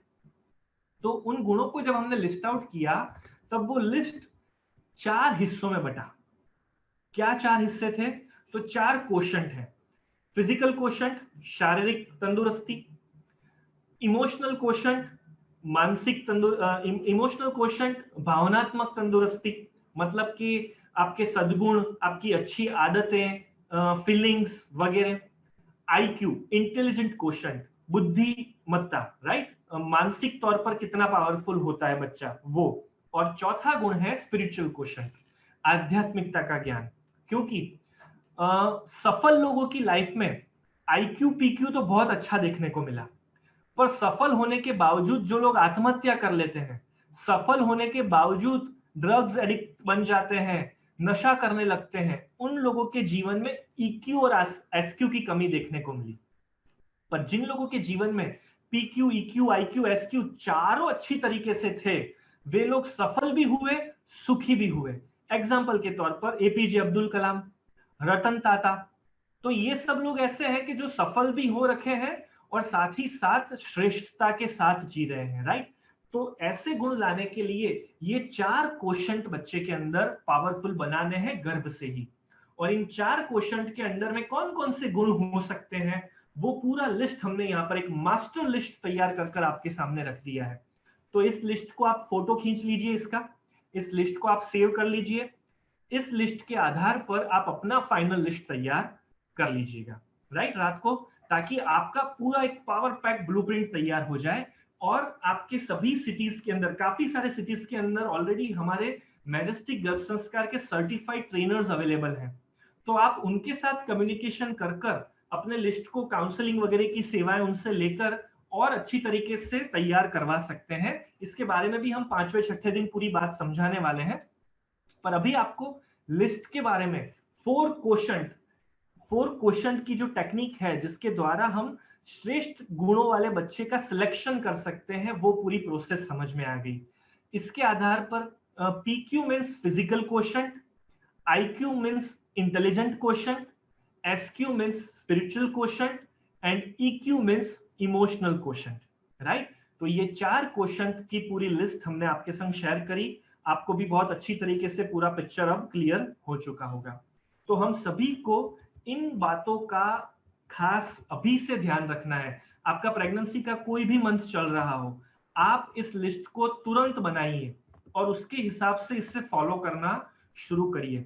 जो लोग प्लानिंग फेज में हैं वो बहुत ज्यादा लकी हैं, क्योंकि अगर आप ये लिस्ट अभी प्लानिंग फेज में ही बना लेंगे ना, तो आप प्लानिंग फेज में से ही कुछ पर्टिकुलर चीजों का अभी से ध्यान रखना शुरू कर सकते हैं। तो उसके आधार पर आपको प्लानिंग फेज में क्या क्या चीजें इंप्रूवाइज करनी है उनका अभी से पता लगना शुरू हो जाएगा। उन पर आप प्रॉपर्ली फोकस करना अभी से ही शुरू कर सकते हैं। क्लियर? तो इस तरह से हमें 4Q क्वेश्चन की पूरी बात को समझना था, जो हमने आपसे ऑलरेडी डिस्कस कर लिया है। अब हम आपसे जो बात डिस्कस करने वाले हैं वो है हैप्पी गर्भ संस्कार कॉन्सेप्ट। हम पिछले 2-3 दिनों से इस कॉन्सेप्ट को सुन रहे हैं, शेयर कर रहे हैं। आप सभी ने भी हैबिट बना ली है हैप्पी गर्भ संस्कार विश करने की। तो क्यों हमने इस कॉन्सेप्ट को लॉन्च किया है, क्या वजह है कि जिसकी वजह से हमने हैप्पी गर्भ संस्कार कॉन्सेप्ट को ज्यादा प्रचलन में लाना शुरू कर दिया है? तो उसकी सिंपल सी वजह है कि गर्भ संस्कार का विचार दिन में जितनी ज्यादा बार आपके सामने आएगा ना, उतना ज्यादा आप गर्भ संस्कार को पालन करने के लिए कैपेबल बनेंगे। तो ये कैसे हो सकता है? तो इसके लिए हमें गर्भ संस्कार के विचार को हमारी रूटीन हैबिट में लाना पड़ेगा। तो हैप्पी गर्भ संस्कार कंसेप्ट क्या है, ये कैंपेन क्या है? तो प्रेगनेंसी के दरमियान अगर आप फैमिली के किसी भी मेंबर से बात करते हैं, किसी से फोन पर डिस्कशन करते हैं, किसी को व्हाट्सएप करते हैं, फेसबुक पर चैट मैसेज डालते हैं, पोस्ट डालते हैं, सभी जगह आप हैप्पी गर्भ संस्कार लिखना शुरू करिए। एग्जाम्पल के तौर पर किसी से आपने फोन पर बात की तो हम क्या बोलते हैं? हाय, हेलो, गुड मॉर्निंग, जय श्री कृष्ण, जय जिनेन्द्र, जो भी हमारी धार्मिक प्रणाली का है हम उससे फॉलो करते हैं। उसके साथ प्रेगनेंसी के समय आप एडिशन कर दीजिए हैप्पी गर्भ संस्कार विश करने को भी, राइट? हस्बैंड वाइफ भी एक दूसरे को आप सुबह उठकर अगर गुड मॉर्निंग कहते हैं, आई लव यू कहते हैं, तो उसके साथ हैप्पी गर्भ संस्कार भी ऐड कर दीजिए। फोन पर बात करते समय भी हैप्पी गर्भ संस्कार ऐड कर दीजिए, फोन खत्म करते समय भी हैप्पी गर्भ संस्कार ऐड कर दीजिए। तो बार बार हैप्पी गर्भ संस्कार बोलने से आपको कांस्टेंट रिमाइंडर रहता रहेगा कि मैं गर्भ संस्कार का पालन कर रही हूं और मुझे खुश रहना है, मुझे गर्भ संस्कार का पालन अच्छी तरीके से करना है। आपके घर के सभी सदस्य को भी ये बीमारी लगा दीजिए, राइट? क्योंकि कुछ बीमारियां अच्छी होती है, लगा देनी चाहिए, राइट? तो उनको भी समझा दीजिए, अपने फ्रेंड्स को कह दीजिए, पड़ोसी को कह दीजिए कि मुझे जब भी देखो ना तब हैप्पी गर्भ संस्कार बोल देना, राइट? एक और रीजन है इस कॉन्सेप्ट को लॉन्च करने के पीछे। हम लोग पब्लिकली कहीं भी अगर घूमने जाते हैं, गार्डन वगैरह में जाते हैं और कभी भी कोई प्रेग्नेंट लेडी को देखते हैं ना, तो बहुत वियर्ड सा बिहेवियर होता है लोगों का। क्या होता है? प्रेग्नेंट लेडी को देखेंगे, ऊपर से नीचे उनका बॉडी स्कैन करेंगे, देखेंगे कि भाई टमी कैसा दिख रहा है और फिर मुंह घुमा लेंगे, राइट? नॉर्मली 80-90% लोग ऐसा ही करते हैं, क्योंकि उसको पता ही नहीं है कि कैसे मुझे इससे डील करना है, मुझे इस लेडी को क्या कहना है। और ऐसा बिहेवियर जब एज अ प्रेग्नेंट मदर आपके संग होगा ना, तब आपको थोड़ा ऑड फील होगा कि यार इसने ऐसा क्यों किया, मैं ऑड दिख रही हूँ, मैं कुछ अलग दिख रही हूँ, राइट? ऑब्वियसली आप अलग हैं, आप स्पेशल हैं, तो आप स्पेशल ही दिखने वाले हो। पर उस बंदे को नहीं पता है, उस लेडी को नहीं पता कि इस स्पेशल व्यक्ति को डील कैसे करना है, तो वो गड़बड़ कर रहा है। तो उस गड़बड़ को मिटाने के लिए भी हैप्पी गर्भ संस्कार कैंपेन काम आएगा। जब भी कोई प्रेग्नेंट लेडी आपको दिखती है तो जाइए उसके पास, एक बड़ी सी स्माइल दीजिए उसे और उसे कहिए हैप्पी गर्भ संस्कार। अगर उन्हें गर्भ संस्कार के बारे में पता है तो वो आपको सामने से तुरंत हैप्पी गर्भ संस्कार विश कर देगी, और अगर उन्हें नहीं पता है तो आपको मिल गया एक अच्छा काम करने का मौका। समझाइए उन्हें गर्भ संस्कार क्या है, उन्हें एक्टिविटीज कैसे करनी चाहिए, क्यों ये समय इंपॉर्टेंट है, और वो पूरी सेवा आप उस समय कर लीजिए और गर्भ संस्कार का पूरा नॉलेज उनसे शेयर कर लीजिए। तो जब भी आप मेल हैं, फीमेल हैं, यंगस्टर हैं, बूढ़े हैं, कोई फर्क नहीं पड़ता, जब भी आपको कोई प्रेग्नेंट लेडी मिलती है तो उन्हें स्माइल के संग हमें हैप्पी गर्भ संस्कार विश करना है और इस कैंपेन को कल्चर बना देना है। पूरी दुनिया का हर एक व्यक्ति प्रेगनेंसी के समय प्रेग्नेंट लेडीज को हैप्पी गर्भ संस्कार विश करना चाहिए। इस तरह से इस सब्जेक्ट, इस विचार को लोगों तक हमें पहुंचाना है। इसीलिए हमने इस कैंपेन को हैप्पी गर्भ संस्कार के नाम से भी लॉन्च किया है, ताकि आप फेसबुक पर, इंस्टा पर कोई भी नॉर्मल पोस्ट भी डालो, कुछ भी शेयर करो, उस समय हैप्पी गर्भ संस्कार लिखना शुरू करो, ताकि धीरे धीरे ये बात लोगों तक और ज्यादा से ज्यादा पहुंचनी शुरू हो जाए। Thank you so much. आप सभी ने हैप्पी गर्भ संस्कार वापस विश करना, लिखना शुरू कर दिया है। आप सभी बता रहे हैं कि आपने इस कैंपेन को अपना लिया है।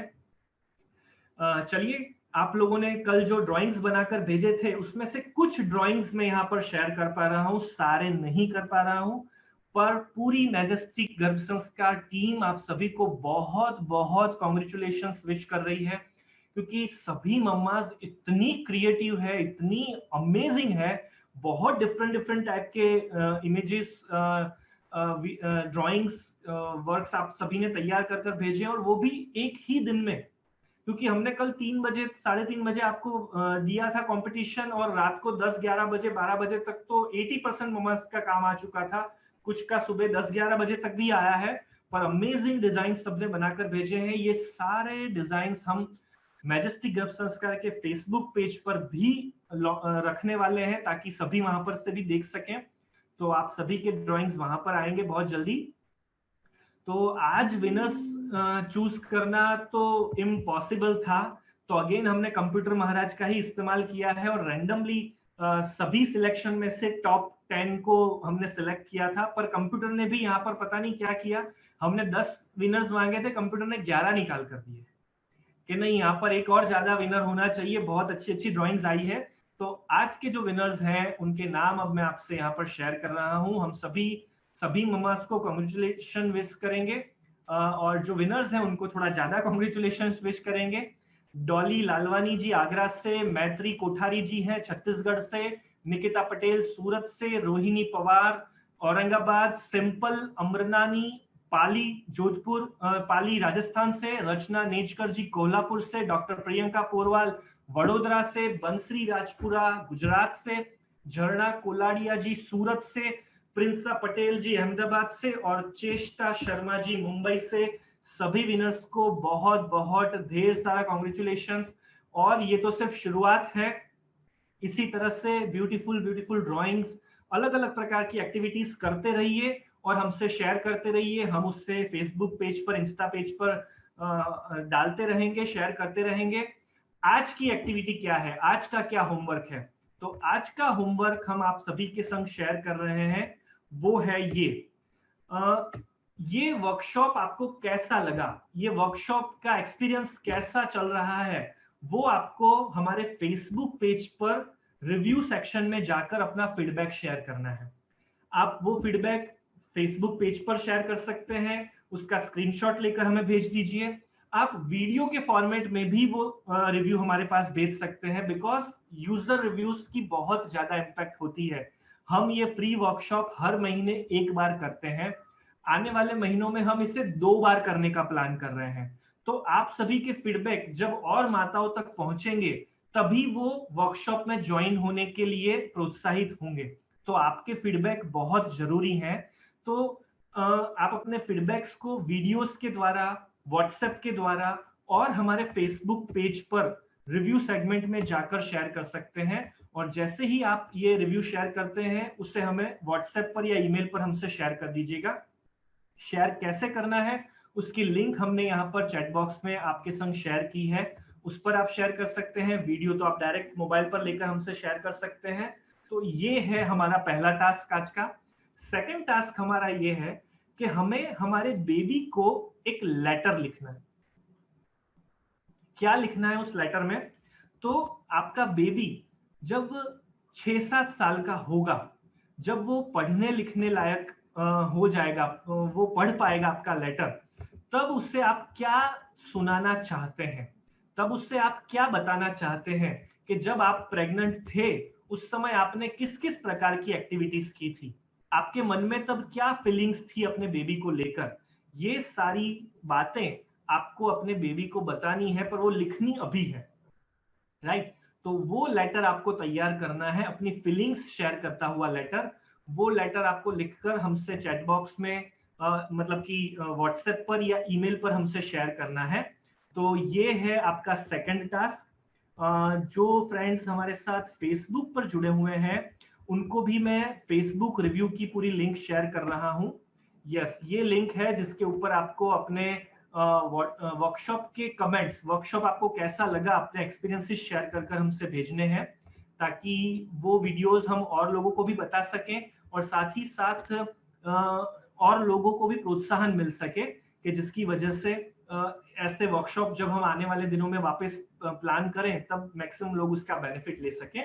और तीसरा टास्क है आपका, आपने जो ड्राइंग बनाया है उस ड्राइंग को आपने अपने फेसबुक पेज पर या इंस्टाग्राम पेज पर हैप्पी गर्भ संस्कार हैशटैग के साथ पोस्ट करना है, और पॉसिबल हो तो उस समय वहां पर आप मैजेस्टिक गर्भ संस्कार का जो पेज है उसे आप @मैजेस्टिक गर्भ संस्कार लिखकर टैग कर दीजिएगा, ताकि आपके पेज पर जो इमेज आपने अपलोड की है वो इमेज हमारे पेज पर भी कोरिलेट हो जाएगी, हमारे पेज के संग भी वहां से भी लोगों को दिखने लगेगी।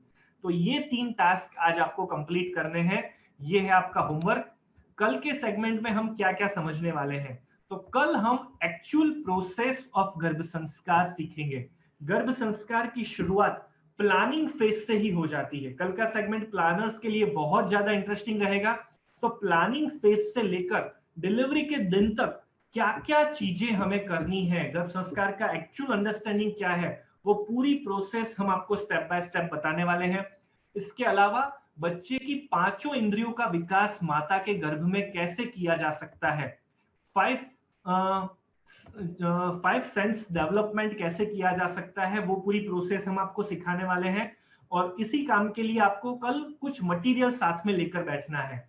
मटेरियल में आपको क्या क्या लाना है, तो एक तो मसालादानी जिसमें हल्दी, मिर्ची, ये सारी चीजें जो हम किचन में इस्तेमाल करते हैं वो मसालादानी लेकर बैठिएगा। और गेहूं के दाने, चावल के दाने, मक्की के दाने, कुछ बीन्स, ऐसे ग्रेन्स हर एक के 5-5, 6-6 टुकड़े, 6-6 दाने, इतना कलेक्शन एक कटोरी में लेकर बैठिएगा। राइट, मिक्स हो जाएगा तो चलेगा, अलग अलग लेकर बैठने की जरूरत नहीं है, पर कुछ कुल मिलाकर 20, 25, 30 दाने जिसमें ये सारी चीजें थोड़ी थोड़ी मिक्स हो। राइट, ऐसा मटेरियल आपको सब साथ में लेकर कल बैठना है, ताकि कल जब हम आपको 5 सेंस एक्टिविटीज करवाने वाले हैं, 5 सेंस डेवलपमेंट एक्टिविटी, तब आपको ये मटेरियल काम में लगने वाला है। तो ये था हमारा आज का सेशन। होप आप सभी ने बहुत एंजॉय किया होगा। अगर आपके कोई भी सवाल हैं, कुछ आपको जानकारी चाहिए, कुछ कंफ्यूजन है आपके मन में, तो हमें आप व्हाट्सएप कर दीजिएगा, ताकि हम उन्हें, अगर सेशन में वो अभी तक ऐड नहीं हो पाया है तो हम ऐड करेंगे, अगर आ गया होगा तो हम आपको बताएंगे कि ये इस सेशन में आ चुका है, आप इसका रिकॉर्डेड वीडियो देख सकते हैं। रिकॉर्डेड वीडियो यूट्यूब पर भी अवेलेबल है और फेसबुक पर भी अवेलेबल है। नेक्स्ट 7 दिन तक ये वीडियोस रहेंगे, उसके बाद हम इन वीडियोस को हटा लेने वाले हैं। तो अगर आप इन्हें देखना चाहते हैं, कोई चीज मिस हो गई है, या अगर आपको अपने फ्रेंड्स को रेकमेंड करना है, तो आप उन्हें ये जरूर से रेकमेंड कर सकते हैं। तो चलिए, हैप्पी गर्भ संस्कार। आज के सेशन में बस इतना ही। कल मिलेंगे वापस शार्प 2 बजे। फेसबुक की लिंक हम आपसे शेयर कर देंगे, फेसबुक के पेज पर भी आप डायरेक्ट लाइव में ज्वाइन कर सकते हैं, और जूम की लिंक 6 के 6 दिनों तक सेम ही रहने वाली है। बाय बाय, हैप्पी गर्भ संस्कार।